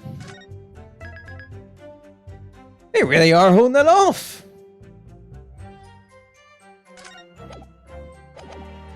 Hold it! Right. You're not what the general public refers to as the infamous Reaper at the Bailey. Exactly. Don't imagine for a moment that the court will be satisfied with a one-word answer like that on this. I realize that. You're intending to comment on every sentence. This could take a while, Kazuma. Didn't you find it disturbing, though? That one by one, defendants who have been acquitted after your unsuccessful prosecution were killed? Let me answer that question by posing another. If, one by one, defendants who have been acquitted after you've successfully defended were killed, wouldn't you find that disturbing? Disturbing? You must say how that would make me feel with one word answer like that. Exactly. Well, that told me. Even though I'm not the Reaper, that doesn't mean I ignore all the hearsay.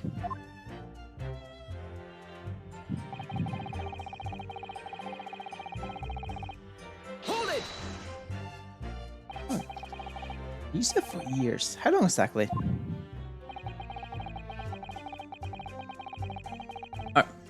Since the first time Riba's influence was felt in this courtroom 10 years ago now. And your investigations led you somehow to Inspector Grayson, you're saying? I didn't want to believe it. He was a personal acquaintance. We worked on cases together in the past. Friend, even?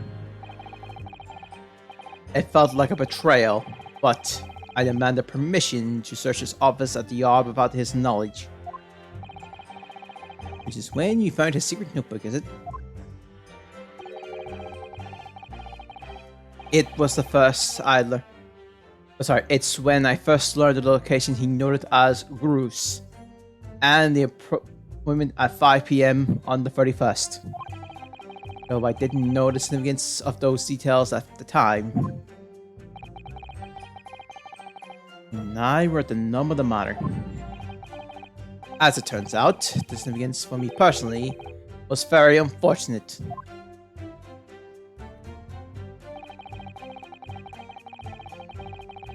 Hold it! But why did you go to that specific location? I thought that if it was the Reaper's headquarters, then by turning up there at 5 o'clock, I would catch whoever was involved red-handed. Sadly, all that was awaiting me was the inspector's corpse. Yes, even though it wasn't designed for you, you walked straight into the trap set by Jingoku. Exactly.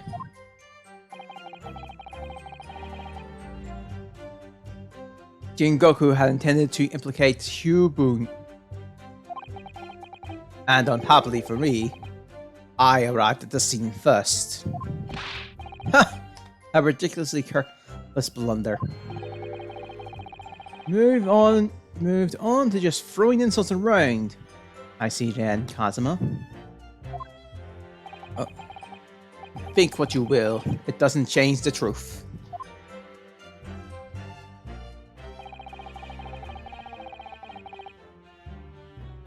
Right. Maybe. There is a link between you and Grayson, though. Of course, we were close acquaintances. We worked on numerous cases together. I consider the man to be a mentor of sorts. He taught me a number of important lessons. He did? Just what?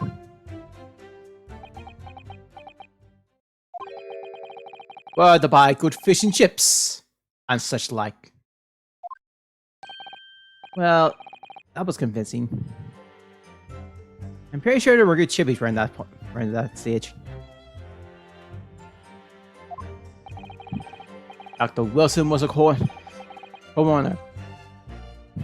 Of course. But that was some time in the past. And in any case, I understand it was several years ago now that he was invited to work at a Japanese university. That's right. He was a visiting professor at the Imperial University in Tokyo. It should be clear then that no link exists between myself and him. You know what? I had no motive for sending some assassin across the ocean to kill the man. So it's possible enough. I want to believe it. Something about that doesn't quite sit right with me.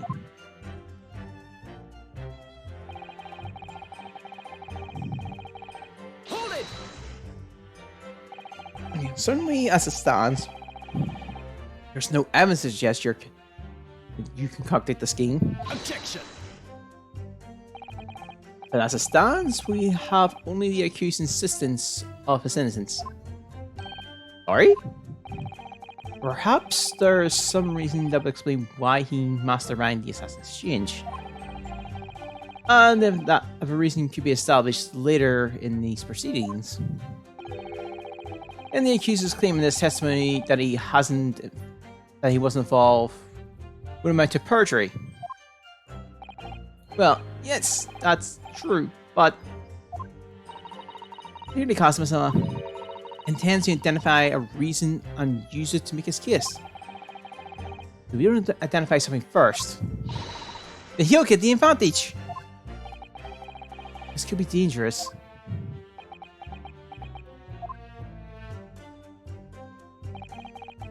Convincing testimony by Lord Van Six. Certainly, with no apparent connection between the three men, there's no way to establish a motive. Testimony seems unassailable, well, as far as I can see. Oh dear me, what a bleak expression. I agree. There doesn't appear to be any particular link between them at first glance. But with the inclusion of one other person, I must be overthinking it, surely. Another person, Mr. Naruhodo. I need to think back over all the information we've gleaned so far. Alright, I'll review my notes with the case and all the evidence in the courtroom. Could it be Lord Van Six has something to hide after all? It looked to be this statement.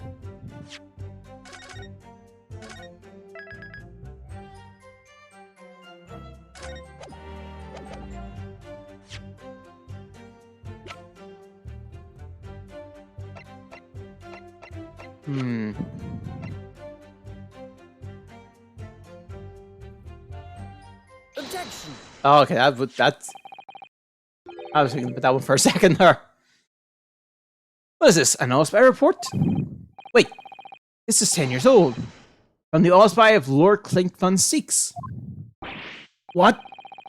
My brother's All-Spy report? I'm pleased to see the defense doesn't intend to run from the undeniable truth.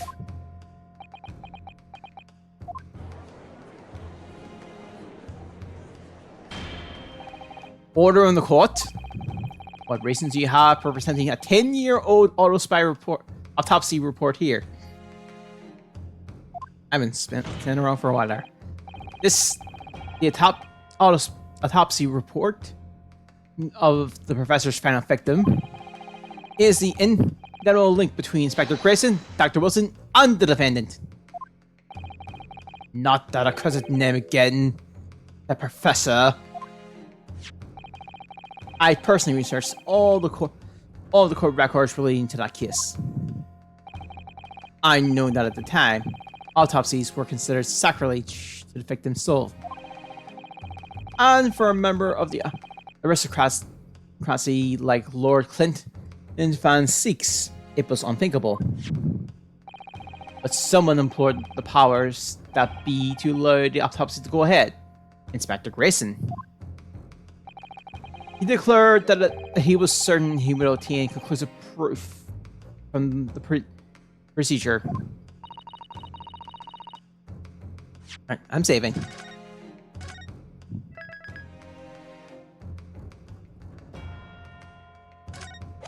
I don't know who will have this finished tonight or not. And it was Dr. Wilson who conducted the autopsy.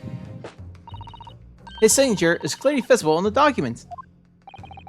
As promised by Grayson, the autopsy did indeed produce evidence.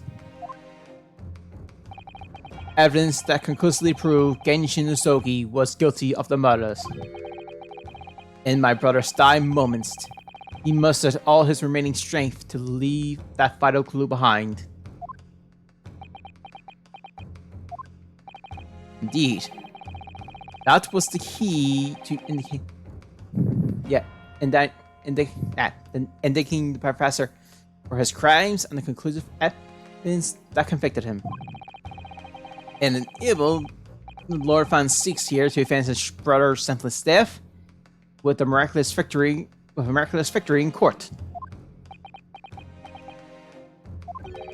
A marvelous victory, was it? I wonder if that's really true. What? Could the same be said if it turned out that the key piece of evidence in question was in fact fabricated? If the inspector, the coroner, and the prosecutor all colluded together to cast an innocent Japanese man as a mass murderer and send him to his death, That's outrageous! And now, 10 years later, for some reason the secret has been threatened and needs protecting. Which is why the inspector and the coroner had to be silenced, isn't it? By someone in power in Japan and in Britain, using two killers recruited for the assassin exchange. Can't be useless. Order? Order at once. 10 years ago, my father was convicted in this very courtroom as a mass murderer to be sentenced to death. But it was all a sham. I swore myself that I'd prove it. Which is why I had to come to Britain. Whatever the cost. I got that yes back. You'll have to forgive me if I felt compelled to toast this vengeful Nipponese tenacity of purpose here. However, he who fails to quash his emotions in the courtroom has failed as a lawyer. Come on, Kazuma! You know that won't wash. You're claiming your father was misrepresented in a trial that took place a whole decade ago. You must see that with evidence, there's nothing more than a wild accusation. As it happens, I have evidence. What? As the court has heard, I crossed the Channel to France with Grayson on the 31st. I went with him on pretense of being an assassin recruited to kill Shinjiro Jingoku. But my true intentions were to make the inspector tell me the truth. What truth? The truth about the evidence. And he acknowledged what I'd already deduced. There was a closely guarded secret about what went on in the autopsy 10 years ago. What? A secret? I know nothing of any secret.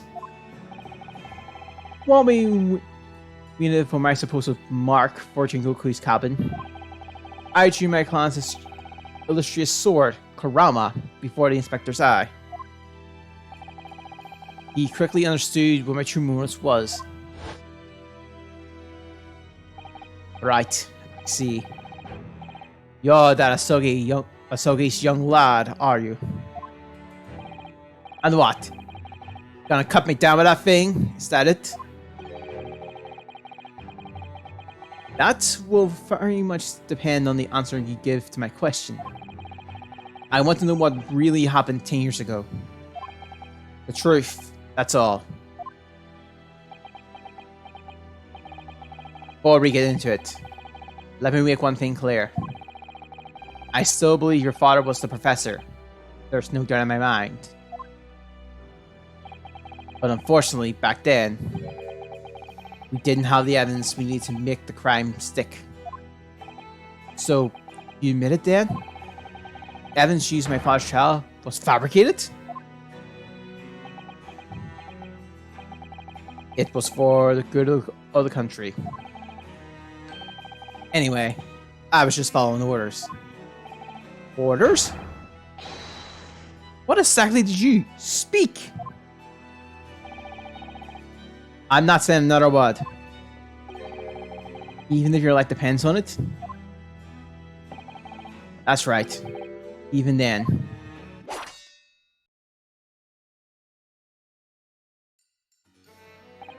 So that's when the tip of the sword broke. Oh, Kazuma-sama. If the results of Clint Van Siek's autopsy were fabricated, then the investigation officer Grayson and the lead coroner Wilson must have known about it. And they can only have been ordered to pervert the court of justice in the way by one man. The man leading the case for the prosecution, Baron Van Sieks. In other words, the defendant did have cause did have cause to organize this exchange of assassins. Exactly. And as was established earlier, it has to be the Reaper himself who liaised with Jingoku in Japan to arrange the exchange. Ah! So it follows that the Reaper's true identity can only be that of the man who stands accused in this courtroom today. Baron von Six.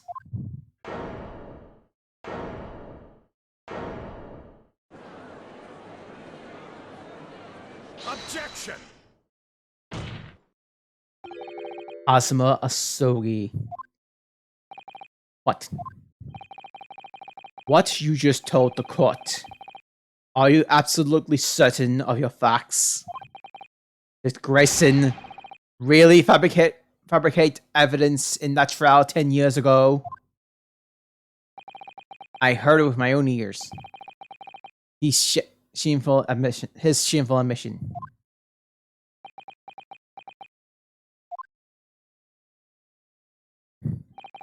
In that case, I know the name of the Reaper. What? What? Lord Van Seeks? I give no such orders. I know that for certain. Which narrows down the remaining possibilities to one. Lord Van Seeks isn't the one behind all this. And yes, there's only one other person who could have done something like that. I believe I know who it is too. You? I just have a feeling this name is going to come up. The true identity of the infamous Reaper of the Bailey is... Mael Strongheart. The only person who could have arranged the assassin's exchange and manipulated the autopsy results is the Lord Chief Justice himself, Lord Mael Strongheart. What? Lord Strongheart?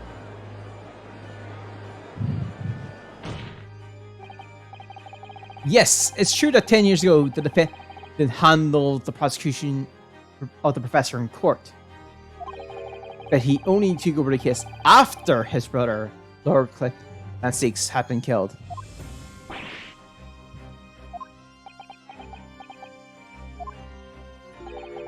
I can only assume that this is the most inappropriate joke in British judicial history. Well, Lord Van Seeks, 10 years ago, I was very new to my profession. But I had a burning desire to avenge my brother's death, so I pleaded for control of the case.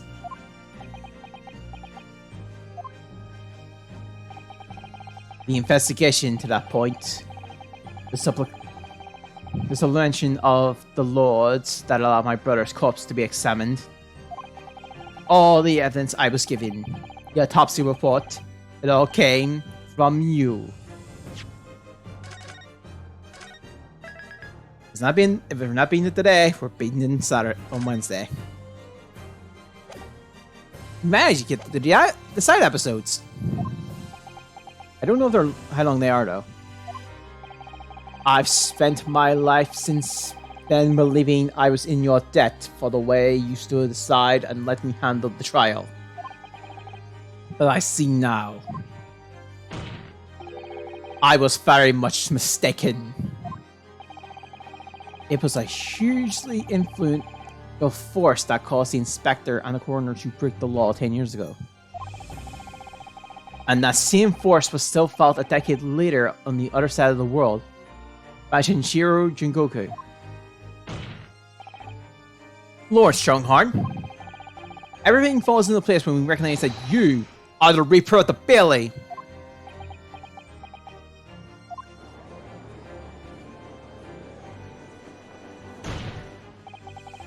Court awaits your response, my lord. This may very well go down in British judicial history, but I assure you, it is no joke. Consider this a formal accusal by the defense. It doesn't warrant a response.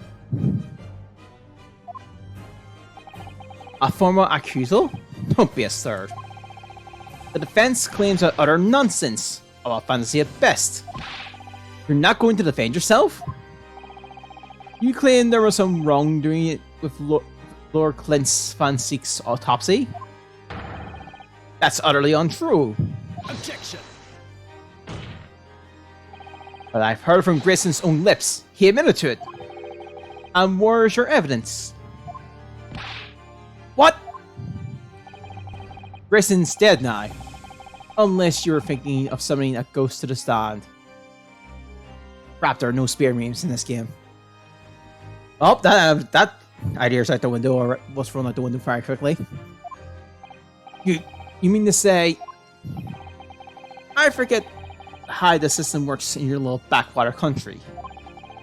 But in the course of the British Empire, without evidence, there's no case. I have no intention of entertaining some wild fantasies that can possibly be sustained by anyone or anything.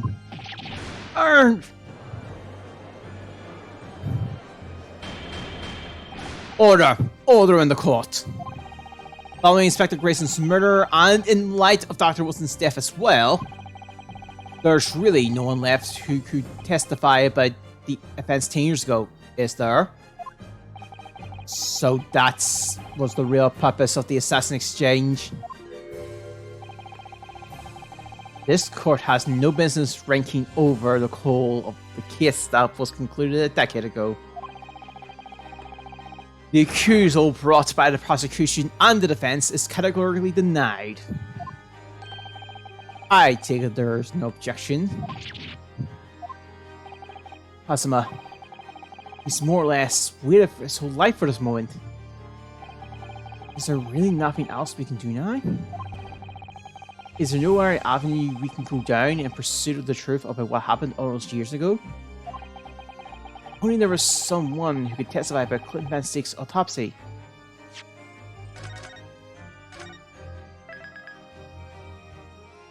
I think there's someone.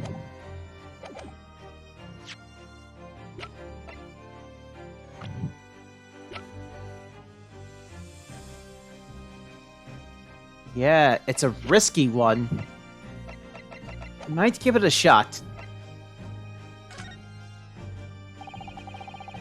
He's gone to extraordinary lengths to cover his tracks. Even so far as dispatching an assassin all the way to Japan to ensure Dr. Wilson's silence. Dr. Sid won't say anything against Strongheart. But there's still one ray of hope. Objection.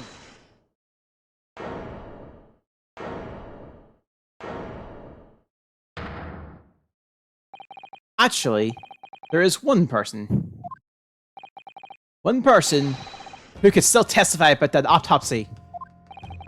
Don't be ridiculous. There's no one left. Who, Rinosaki? Who? Tell me! Kazuma, Please. This trial can end. Not yet. I'm not doing this for you. I'm doing it for the truth. And Strongheart looks angry. Person in the defense would like to call to the stand to testify about the autopsy of Lord Clint Van Steeks is... Maria Gori. Denied. What? I want to know why. And I want to know why you're positioning to call such a witness with that look of utter desperation on your face. In other words, you're wide of the mark, Rinosaki. Very wide. Thanks. Don't spur my feelings or anything. Given the allegations you're making, Counsel, I won't be laying up blunder pots unpunished.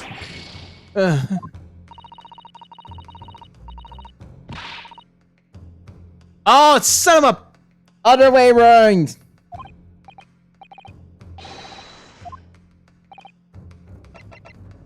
Take that! Heavens help us! Another Japanese? Wrong idea. Whoops. An expert in forensic medicines, my lord. Professor Eugene Mikutaba, 16 years ago. He came to London with Shinjiro Jingoku and Genshin Nosogi as visiting students. Or as a visiting student. And what could his testimony possibly tell us?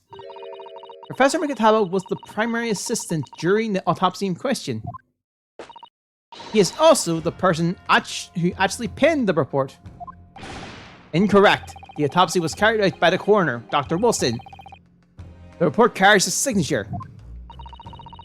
It was the primary assistant's duty to keep a written record of the coroner's work during the procedure. In actual fact, the coroner merely read over the report at the end and signed it. In other words, Professor Mikutaba witnessed the entire autopsy from start to finish. The defense demands that Professor Mikutaba be summoned as a witness as a matter of urgency. Whatever really happened in the autopsy laboratory 10 years ago is something only he can tell us. The defense demands is denied. What? Professor Mikutaba is in London at this very moment. We could summon him to the stand in minutes. No, of course he's not going to agree to it. Strongheart has no intention of summoning anyone who knows. He's too concerned about protecting himself. Prosecutor Sogi, let me refresh your memory. As you seem to have forgotten the prosecutor's stance. Only minutes ago, you accused the defendant of being the Reaper and the mastermind of the assassin exchange. I did, yes. So present your evidence for those claims and make your case complete. This time, I don't have any request evidence, but that's exactly why we need witness testimony. The professor's case is closed. There are no clues in the distinct past that will bolster your arguments today. I'm afraid to say, Prosecutor Sugi, that you would appear to be possessed by the spirits of your late homicidal father. So close!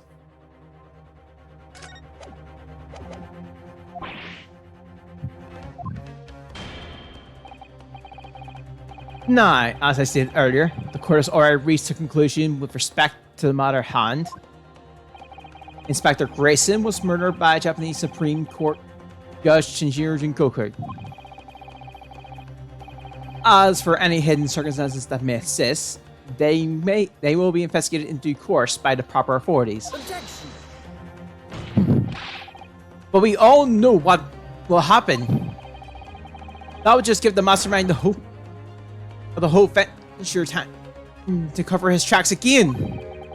I wish you mean me. Your punishment for this contemptible behavior will be decided at a later date. As for you, Prosecutor Soji, you will be remanded following these procedures. Willingly, I trust, since you gave your word. Arr. This futile game of revenge is over, young Master Sogi.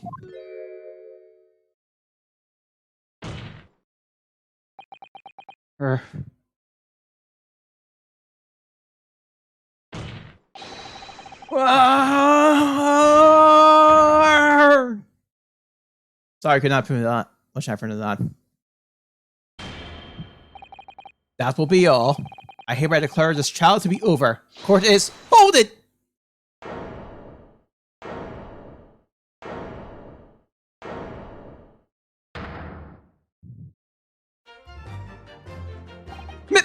Mr. Sholmes! This is no place for amateur detection, Mr. Sholmes. May I remind you that these proceedings are closed to the general public? We'll leave the courtroom at once. Objection. Mr. Sholmes was instrumental to the apprehension of Shinjiro Jingoku before he fled from Europe. The court should hear what he has to say. Lord Mael Strongheart.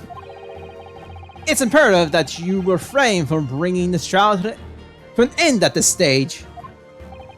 Is it really? Why would that be? You need only recall your own words from the opening of the trial to answer that question, if I may. We will stop at nothing to uncover the whole truth behind these disturbing findings. Surely it can't be that the shock of being accused of being the Reaper yourself has erased that from your memories, can it? The whole truth, sir, has already been uncovered. It would seem that we have a great many important members of the judiciary present here today. I put it to you, my dear fellows, should the trial end at this juncture? After all, why have you been invited to attend? To nod along with the provocation of your superior?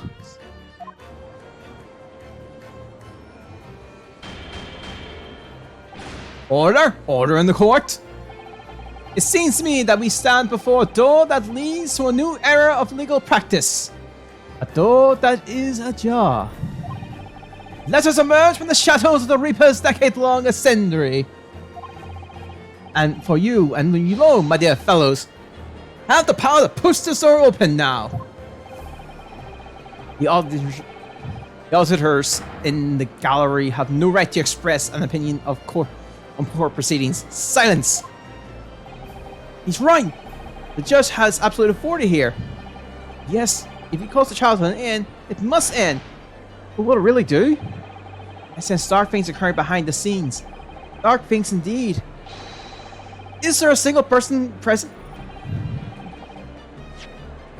Is there a single person present who can honestly say he doesn't sense to see him? What? The trial should go on! Summon the witness! That's right. We need to clear this up before the young Japanese man. Please, for the love of God, let me finish that. For the young Japanese fellow is remanded in custody. My lord, you sure these present here you must think yourself to the truth, the whole truth, and nothing but the truth. That's the fire foundation of British law.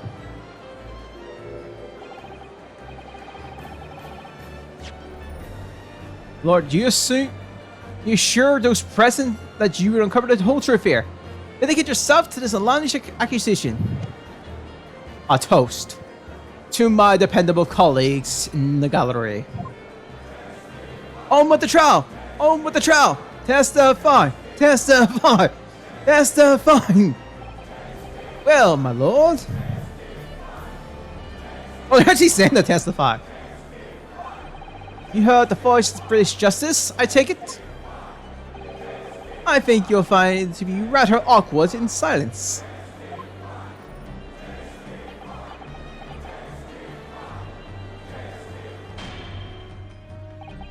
The court will recess briefly. I have no intention of shrieking from these allegations. Aleph, arrange for the subpoena of the witness at once. As soon as the gentleman arrives at the courthouse, we shall reconvene. A recess won't be necessary, my lord. Pardon? Higginhaba is a close friend of mine. He accompanied me today and is waiting in the antechamber as we speak. I do believe he's been enjoying a little trip down memory lane, in fact. What? Professor Higginhaba is here in the courtroom? Mr. Sholmes, you didn't know this would happen, did you? My dear fellow, no one is in a better position to answer that question than you, surely. I wasn't just asking for the fun of it, you know. Well, I must thank you for your assistance in this matter, Mr. Sholmes. However, you are of no further use here. Kindly leave this courtroom at once. But of course, in truth, I find myself really busy as a result of these developments. It's not a hodo. Yes. From the looks of it, our current judge is accused of murder and is hiding all evidence, and we need the assistant coroner from the case 10 years ago to testify, because if that's the reality of the truth, then it's a very long one, yes, and it's true in Phoenix Wright situations. I trust you if Iris' little Lucky Charm with you. Absolutely. It's still in my pocket.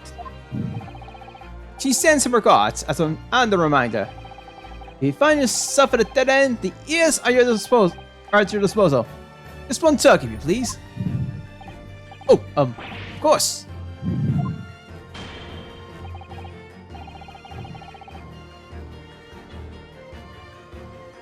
Yes, but if said judge is Lord Chief Justice, it might cause some problems. This is Victorian time, so not sure how that works. In that case, we'll continue the travel without delay. We'll go another half an hour. Left shall witness to the stand. So it's Lord Strongheart. He's the Reaper at the Bailey. Where exactly is this child going to take me, I wonder? Just how deep am I about to be plunged into the blackness of the abyss? Well, I'm ready. I'm ready to head into the heart of this maelstrom and confront whatever horrors it tries to draw me under.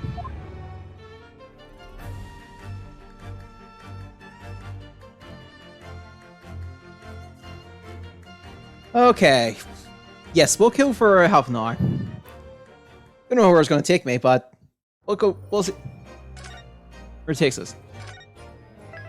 Like I said, if we don't finish it today, we're most likely going to finish it Wednesday, and we'll do the side episodes while we're at it. Like I said, they may be short episodes because they're like bonuses. I had a feeling she'd be here. That's why I put the first one. She was never. So, witness, please state your name and occupation for the court. Yujin Mikatawa, lecturer in forensic medicine at the Imperial Yumi University in Tokyo, Japan.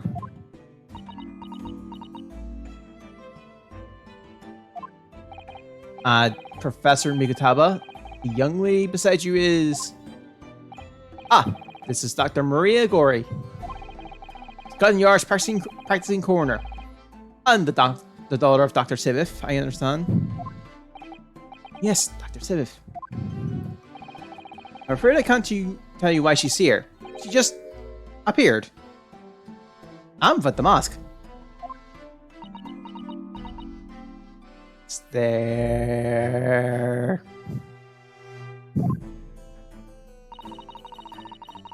You summoned the strange Japanese man as a witness to that autopsy. But you don't summon Mama? That makes no sense. She was there too. That's about the size of it. I had her eyes boring into the side of my cheeks constantly. Whilst I was in the antechamber too. She was oh dear. Oh man. The idea of it making me it's making me shudder. Yeah.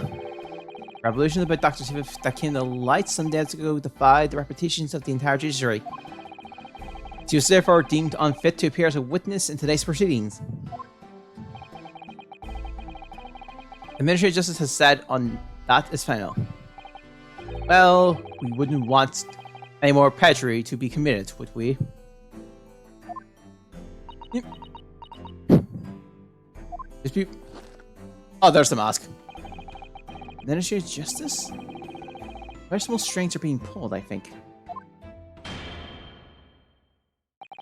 I remember you, Dr. Mikotaba. But I certainly never expect to be meeting you under these circumstances. Yes, it's been a long while, Lord Strongheart. The prosecution understands that you were a visiting student of forensic science in London until 10 years ago. Yes, I studied under Dr. Wilson at St. Sinners. And she's still stirring. So you were present at the autopsy of my brother, Lord Clint Van Six. I was, yes. I assisted Dr. Wilson with the entire procedure. Actually, I didn't even double check that. Oh, we didn't get it. Well, no, we did.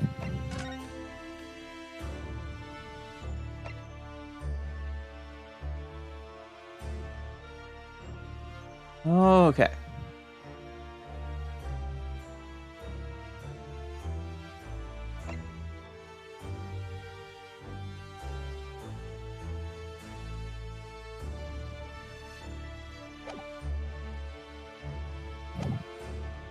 Someone tells me there's going to be a big testimony here.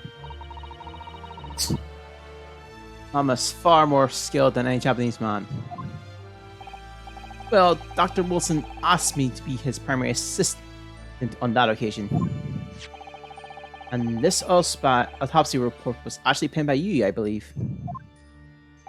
Yes, I noted all the doctor's findings, and when we were done, he read through the documents and signed it. Poor Mama.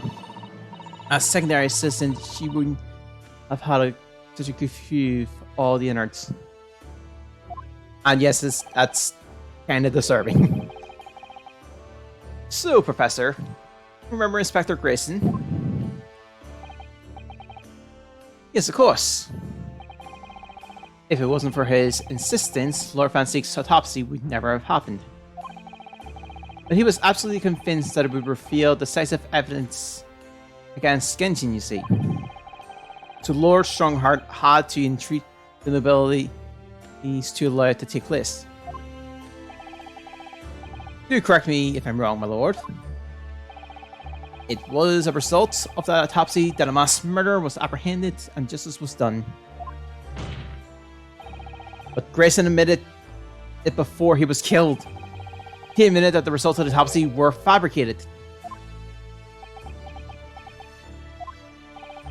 You were there at the time, so you must testify. You have an obligation to tell the truth about what really went on. Absolutely. That's precisely why I'm here. And that's why I'm here too. Very well then. You will give your formal testimony now, witness. But before you begin, a word of warning. Oh? You will state truthfully and accurately what you saw and what you heard at the time. I wouldn't dream of doing otherwise, my lord. The moment your testimony is first and supposing, I will expel you from my courtroom. Remember that.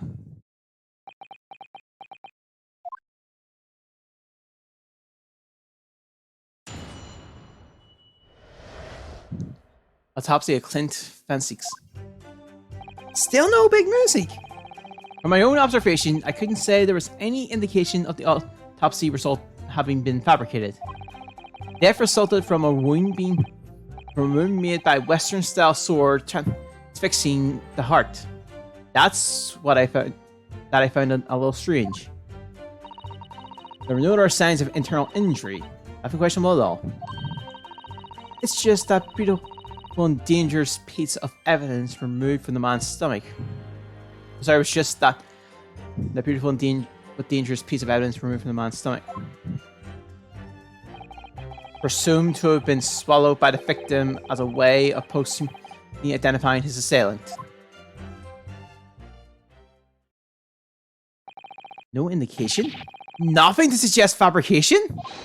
Professor Mikitaba, are you certain about that? Well, nothing that I could possibly identify as such. Much less swear to a testimony. Arg.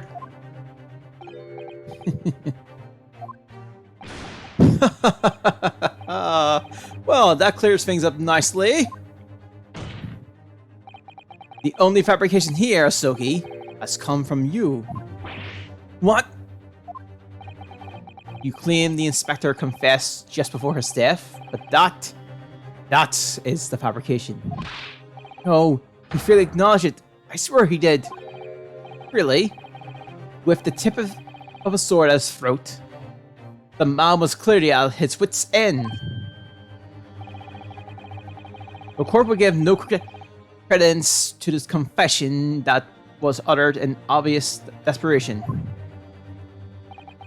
Quite simply, there was nothing questionable about the investigation of Lord Clint Van Steek's death.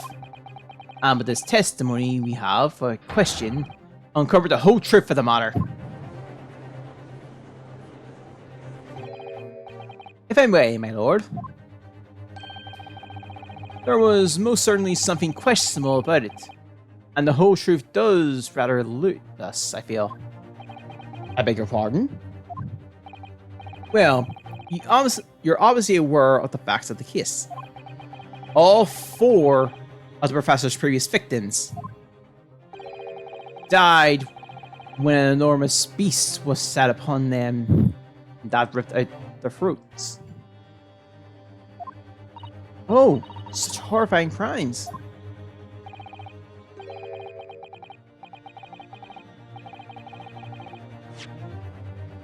Yeah, but curiously, the last victim, Lord Clint Van Steeks, suffered a different fate.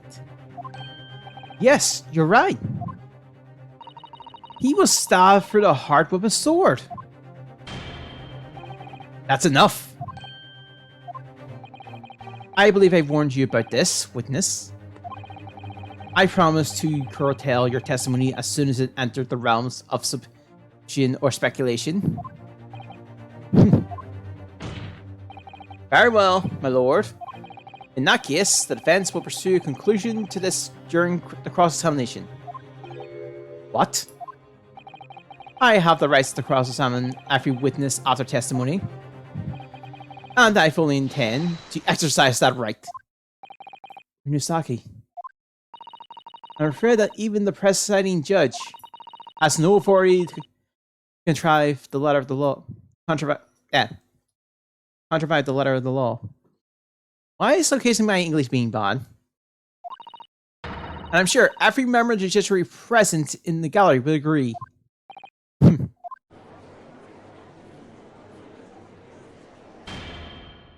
Very well. You may begin, counsel. It occasionally stops working.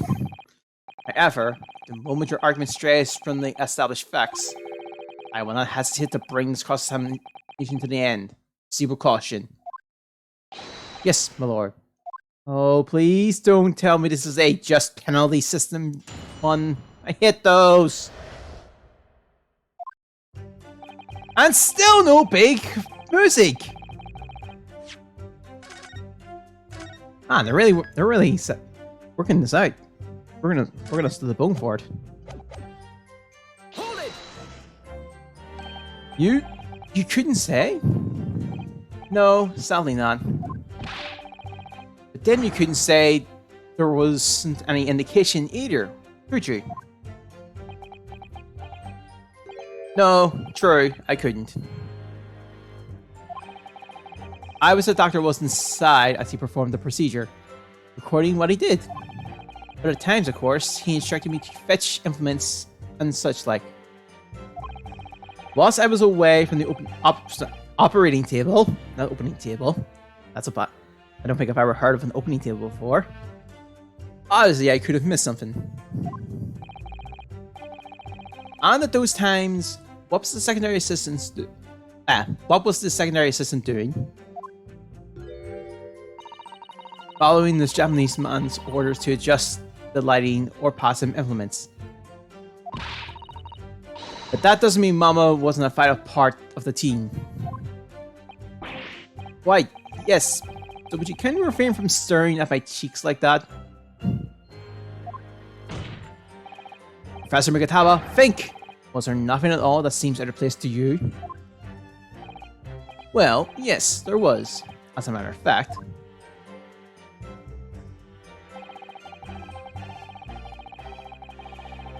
Hold it! In all the previous 4 killings attributed to the professor, the victims were killed by an enormous dog, I believe. Their throats were, well, mauled. Correct. And yet Lord Van Steeks was stabbed. Ah, do you mean to say you think Lord Clint Van Sakes may not, in fact, have been one of the professor's victims? There was no basis on which to doubt the findings of the investigation carried out at the time. But Genshin Soki confessed to all his crimes upon his arrest. He admitted to having taken lives of all 5 members of the aristocracy. Urgh. Yet the beast that was used to carry out the killings was never identified. No evidence was found to suggest Genshin had ever kept the dog. A true hound of hell.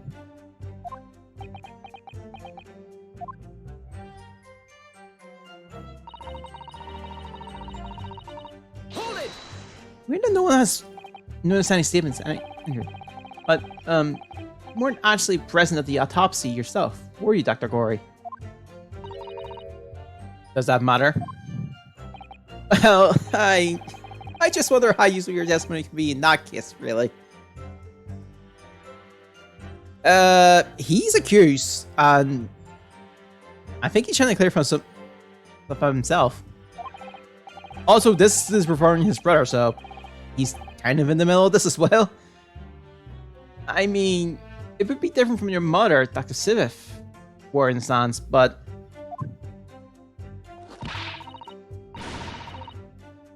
I've read all the paperwork about the case, and Mama told me the story countless times. The statement that I just made is exactly what's written in the autopsy report. Since this case, wine, I think we're at 10 wines smashed. He has not been able to eat wines. I think they confiscated the bottle of wines beforehand. Although it doesn't explain how he keeps getting the glass full of chalices. I did confirm that myself at the time. It's true. Besides, the stab wound, there were no signs of internal trauma. See. Oh, also using Ancient Iron planning to do the original trilogy at some point down the line. You'll find one of the prosecutors a little bit whippy happy. Sure. Mama told me all about it. Oh?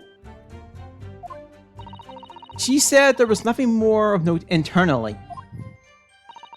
But they did find an amazing piece of evidence. Something unbelievable. Unbelievable? What do you mean? Also, this we're getting more evidence? Come on, Dr. Gory. What was it?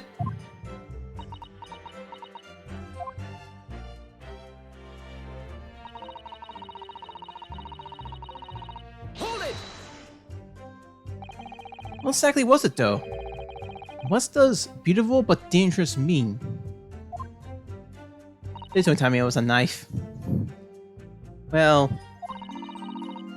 it was sparkly and round, full hole. As if it might slip over a finger, perhaps. A ring?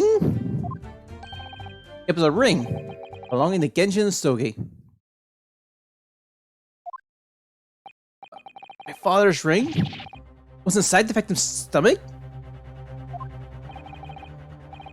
At the time, Genshin wore a large ring with the digilist quarters on his left hand, the fourth or ring finger.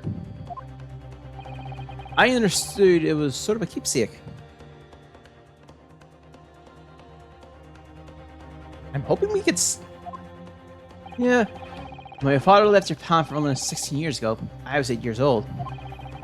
But I remember that ring. Do? My father's possessions were sent to our family's homes in Japan after his death. The ring wasn't among them. Obviously not. It's a key piece of evidence. It remains on the lock and keyed in storage in Scotland Yard to this day. Gina, can you help us with this one? After the autopsy, Genshin was summoned by the police to check for the possession of his ring. It wasn't on his hand, of course. Moreover, there were deep abrasions on his finger where it had been pulled off.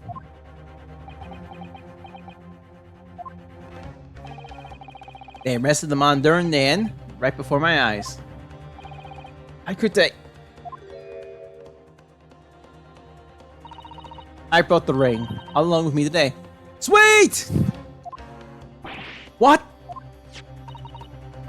Here it is, a bit dusty from years in the stores. Good gracious! Yes, that's it! I haven't seen that in 10 long years.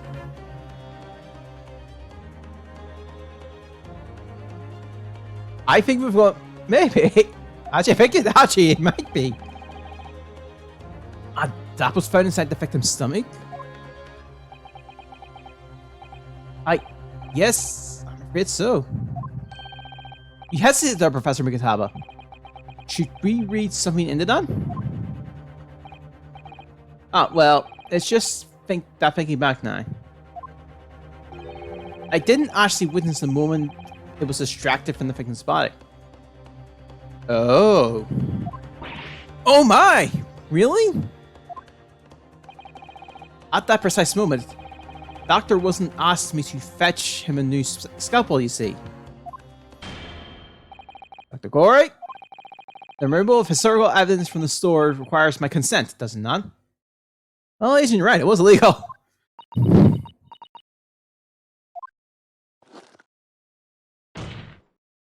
However, it came to be here. The court cannot deny that this is crucial evidence for today's proceedings. Very well, you may submit it.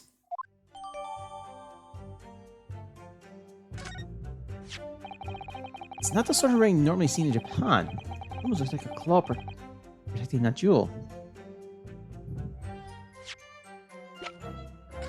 We must examine. These fat claws are doing a good job protecting the equally fat gemstone in the middle of the ring. Yes, if you were clumsy, you gave yourself a rather nasty cut from them, I should think.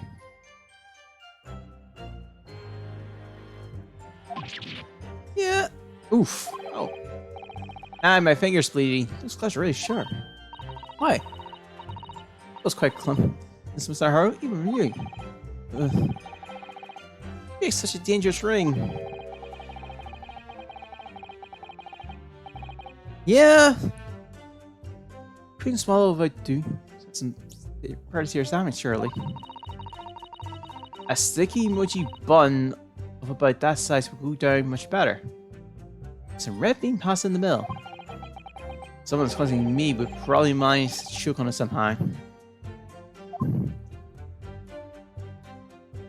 Anything else here that might...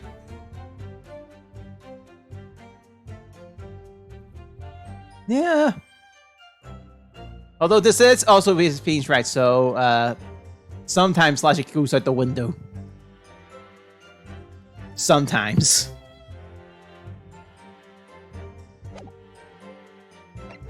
Like defending an orca. It's not the...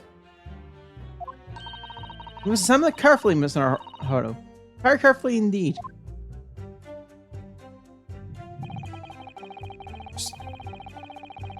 Hold it! Okay. And that was the sufficient piece of evidence that led to Kenshin Suki's arrest. Correct. The further investigation by Scotland Yard, and admitted to his crimes. It's a lie, my father was no killer. Yeah. Around font 6. Okay, I mean actually.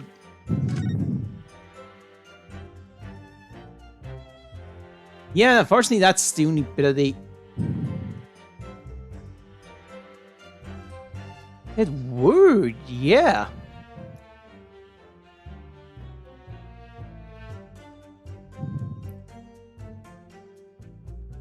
Where's Akon? Yep. Oh yeah.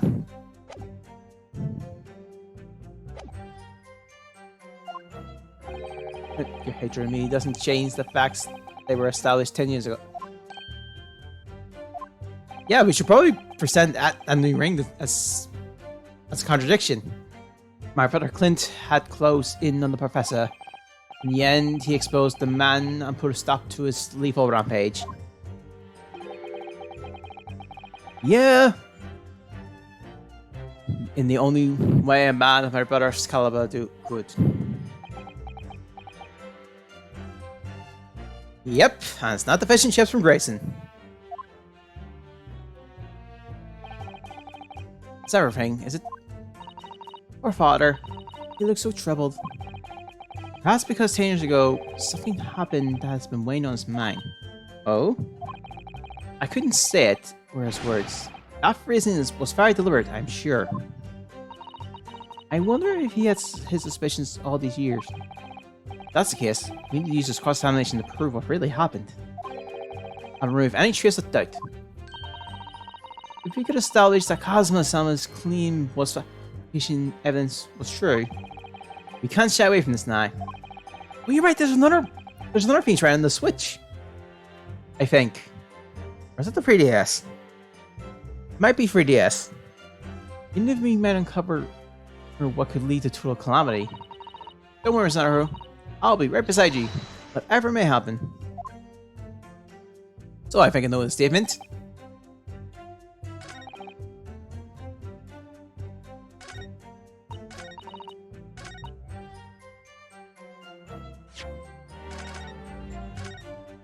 Well, there's two statements I have a feeling, so we'll press both for the ring.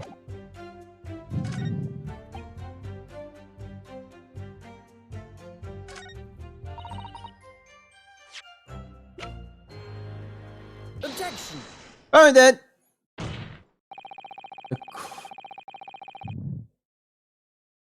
Yeah!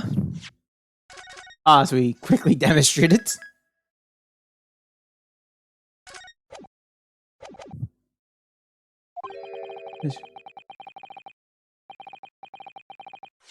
Oh no.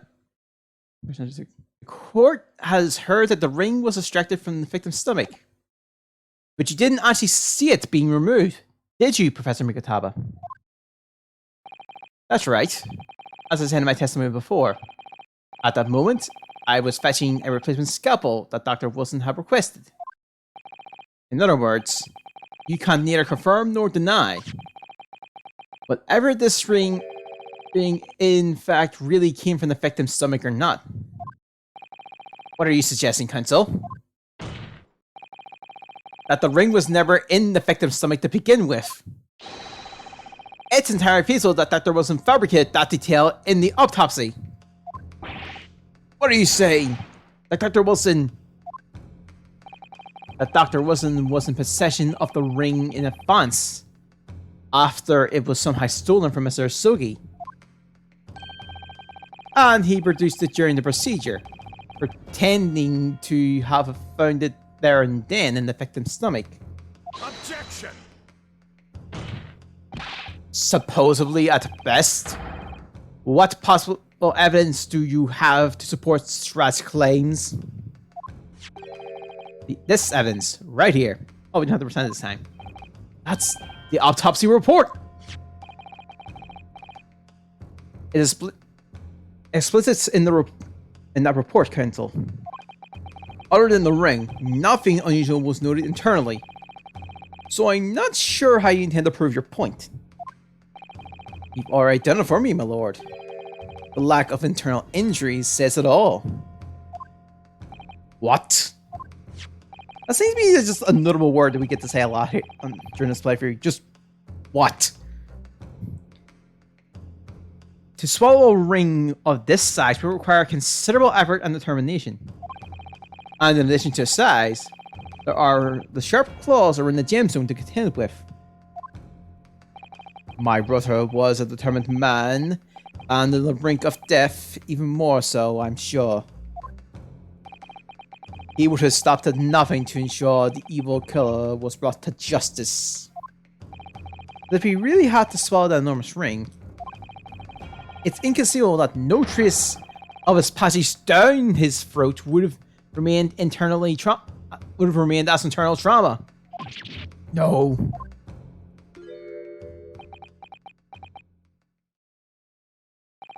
And there you've arrived at the sticking point.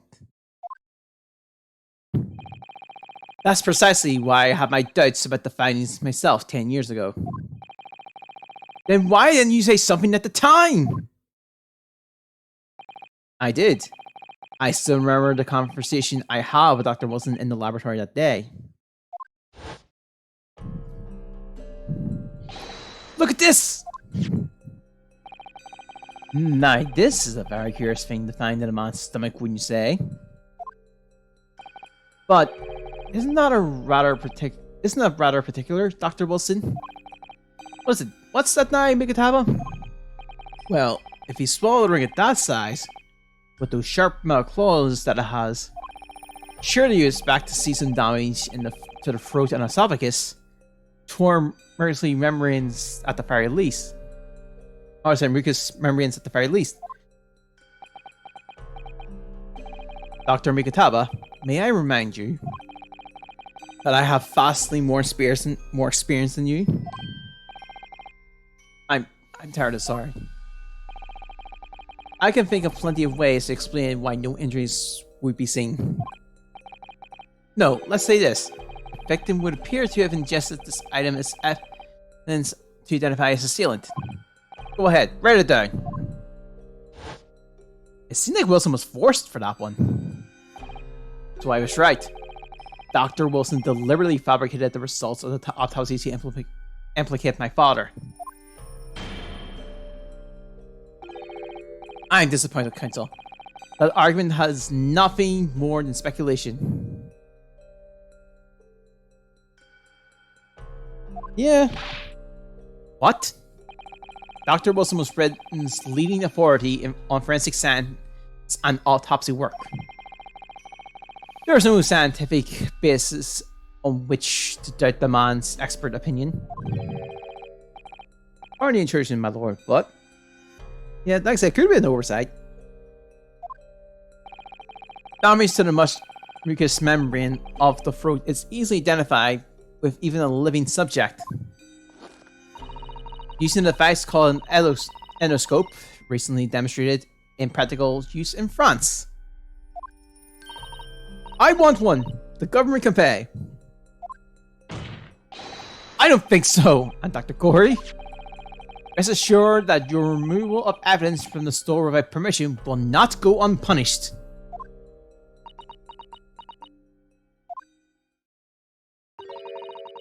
We open up the dead to find the truth. I beg your pardon? But Mama, she chose to stitch her corpse up with all her secrets inside. That's wrong. Grigori, it's looking as though she's chosen to walk a different path to her mama.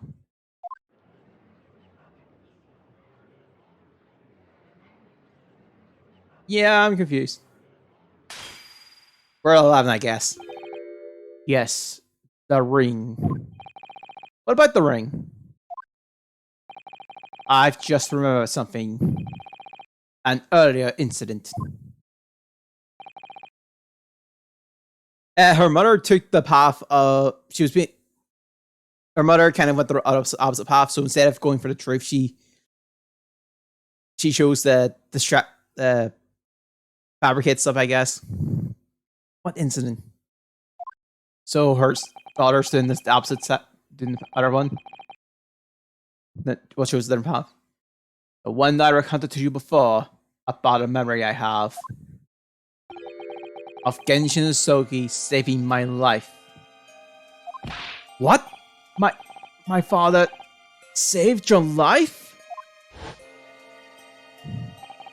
It was 10 years ago now, on a foggy night. Genshin and I were walking down some back street at the late hour. All of a sudden, don't make a peep while you're coming with us. All of our assailants were armed with pistols that faces are secured by scabbards.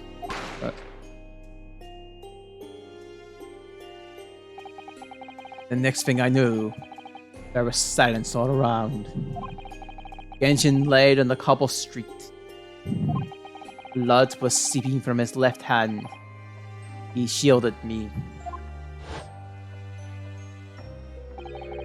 It was on the ring finger of his left hand that he used to wear that ring. Are you saying... I've always believed those folks were after me. But now I'm starting to question if perhaps I wasn't the intended target at all. Wait, but... Genshin was arrested 2 days after that attack. And in a short interval, the decisive evidence needed to indicate him was miraculously found. Oh. Oh no! You mean the ring was stolen from him? You think that's what those folks were after that night? Objection!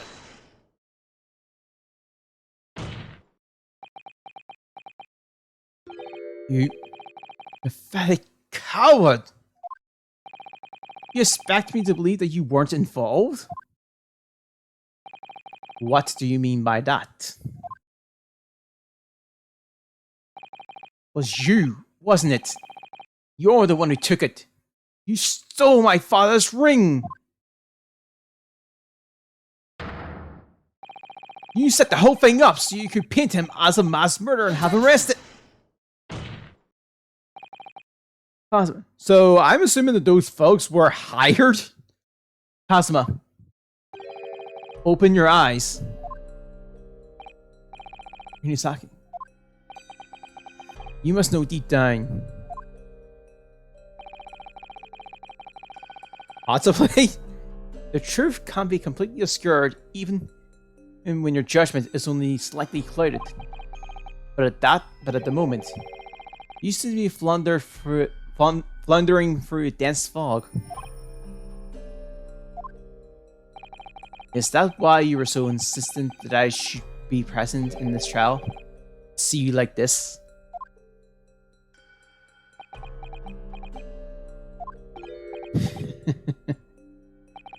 Well, this is an amusing spectacle.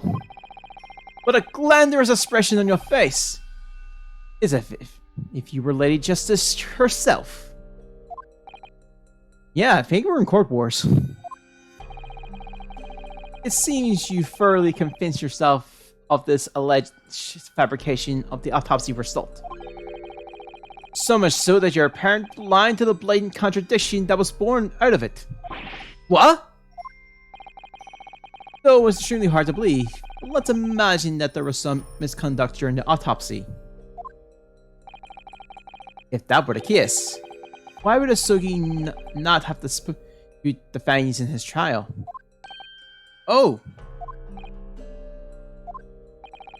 In the closed court hearings 10 years ago, the defendant never once denied the claims against him. Isn't that right, Lord Francis? Yes, that was indeed correct. Wait, hold on. Usually,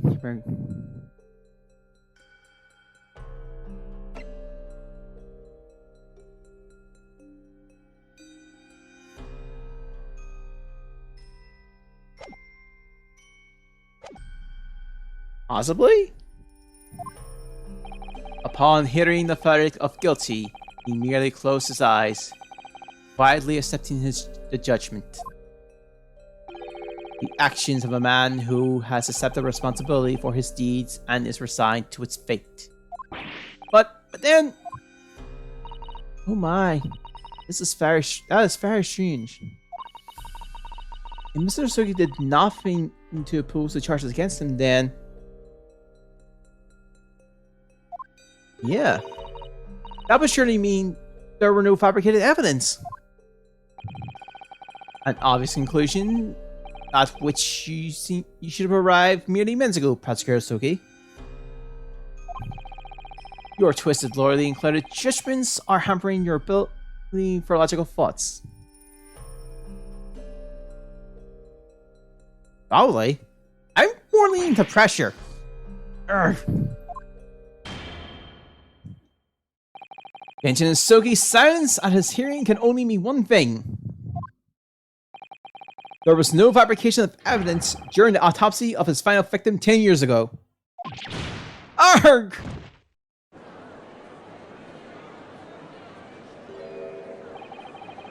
But if that autopsy was all above board, there'd be nothing to start Lord Strongheart bringing this trial to an immediate conclusion. Objection. Yeah. Thank you, Rinosaki. If it wasn't for your frank words just now, this trial may very well have ended prematurely. Kazuma? What's this this abruption, Council? That's we're another half an hour. It's getting good. Lord, your reasoning is perfectly sound, but for one giant hole. I beg your pardon? You claim my father's silence was due to the fact that there was no fabricated evidence. But there's another possible explanation. You overlooked the possibility that he had a reason for maintaining that silence. Objection. Silence that would lead him to being convicted and sent to his death.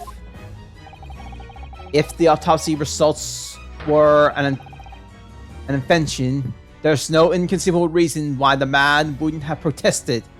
Also, that's a new poster. I've never seen almost. Oh, that's from straight because we never see it from the side. Yeah. Objection. Oh, those results were an invention, all right. There's no question of that. Yeah. Or are you forgetting that two people with a connection to that autopsy have been assassinated?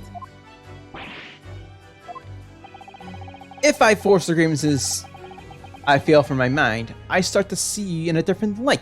Very different light. I think perhaps it's you who's been living in delusion these 10 years. I'm saving. I was like, oh, half an hour, we'll just keep on. And then realize that it's getting good now, so I don't want to stop. Me? Hassan has created one last chance for us here, Mr. Naruhodo. We can only show him the reason for his father's silence in his trial. A reason why the man would have said nothing even though he was innocent. Could have been part of some negotiation, perhaps? Enough rhetorical. Court must be shown evidence. What proof do you have that could possibly explain Suki's silence in court?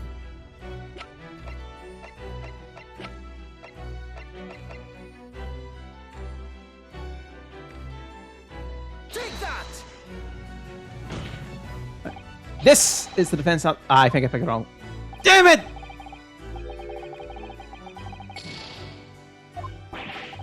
You could have at least accompanied that penalty with an explanation of why the answer was wrong. Doesn't start...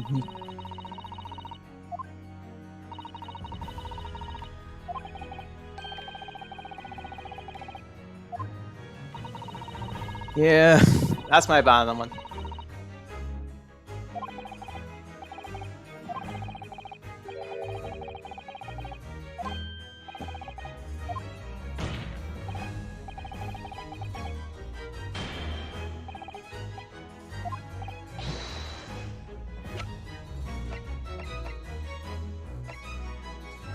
I feel like it could be...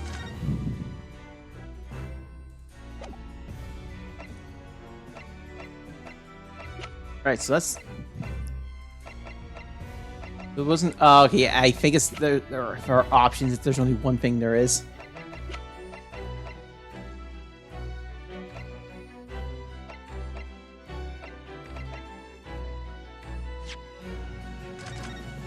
I'm gonna save that. Yeah, I think there's only one option.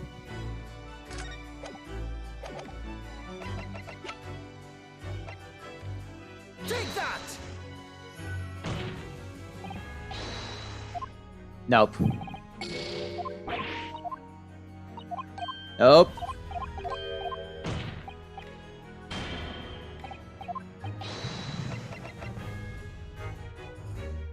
Take that. Oh, there it was. It was the wrong thing. I want my penalty back. Good. Take that! Never mind. It's true that Genshin Soki's silence during his trial resulted in his conviction. But that didn't actually lead to his execution. On the contrary, it led to his escape. An escape that was only possible because he had been sentenced to death. Although I find it hard to believe my father would have negotiated in that way, the defense is correct.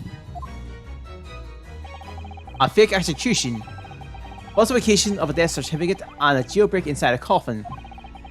Clearly such an elaborate plan couldn't have been carried out by my father alone. He must have had the help of a collaborator from the judiciary. I have here that this is a notice of the chief warden who was working in the prison at the time. The note reads, there are indications that a jailbreak was in planning prior to the inmate's incarceration. In other words, there were suggestions of some sort of negotiation between Mr. Sugi and the British government. In exchange for his silence in court, he was given an assurance that he would be broken out of prison. Yes, with that sort of condition agreement in place, I can imagine he would have kept very silent. Or quiet, sorry. I would go further than that, in fact. I would say that the elaborate jailbreak of Mr. Sugi can be explained in no other way.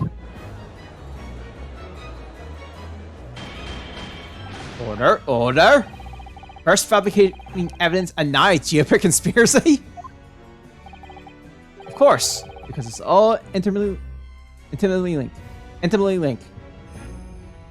Yeah, this is a Phoenix Wright case. Right down to the literal, this makes no sense, but it does as well. The prosecution wishes to summon new witnesses to the stand. Witnesses? People who can testify about the jailbreak that took place 10 years ago. Ah! Governor Condon and the poor chief warden of the prison. I won't allow this trial to turn to a farce to summon the governor of the prison after these years. Oh? It wouldn't be any trouble, my lord. What? Father? My dear friend may appear a little rat pallid at times, but I can assure you he is extremely thorough. He wired both Parkley and the local prison earlier, asking Governor Camden and Mr. Fergal to attend the old bill as a matter of extreme urgency. Oh god damn! Mr. Sholmes did that? He works fast! Oh yeah, no worries, Agent. Hope you have a good... I'm sure I don't appreciate it. Hope you sleep well. Yeah, I think this would be a good end point once we get to the next to be continued moment or something. Are you telling me that both men are, unless I'm much mistaken? No worries, like I said. No worries. Hope you have a good sleep stuff. I will probably continue this Wednesday because of the way this is going. Just waiting inside the courtroom at this very moment. Yeah, this is probably... Alright, so you have a good night. My lord, you must permit this child to proceed as you declare at its outset. You promised that we would stop at nothing to uncover the whole truth behind these disturbing findings. Very well, bring the witnesses. Bring in the witnesses. Make no mistake, I too would like nothing more than the latest business to rest once and for all.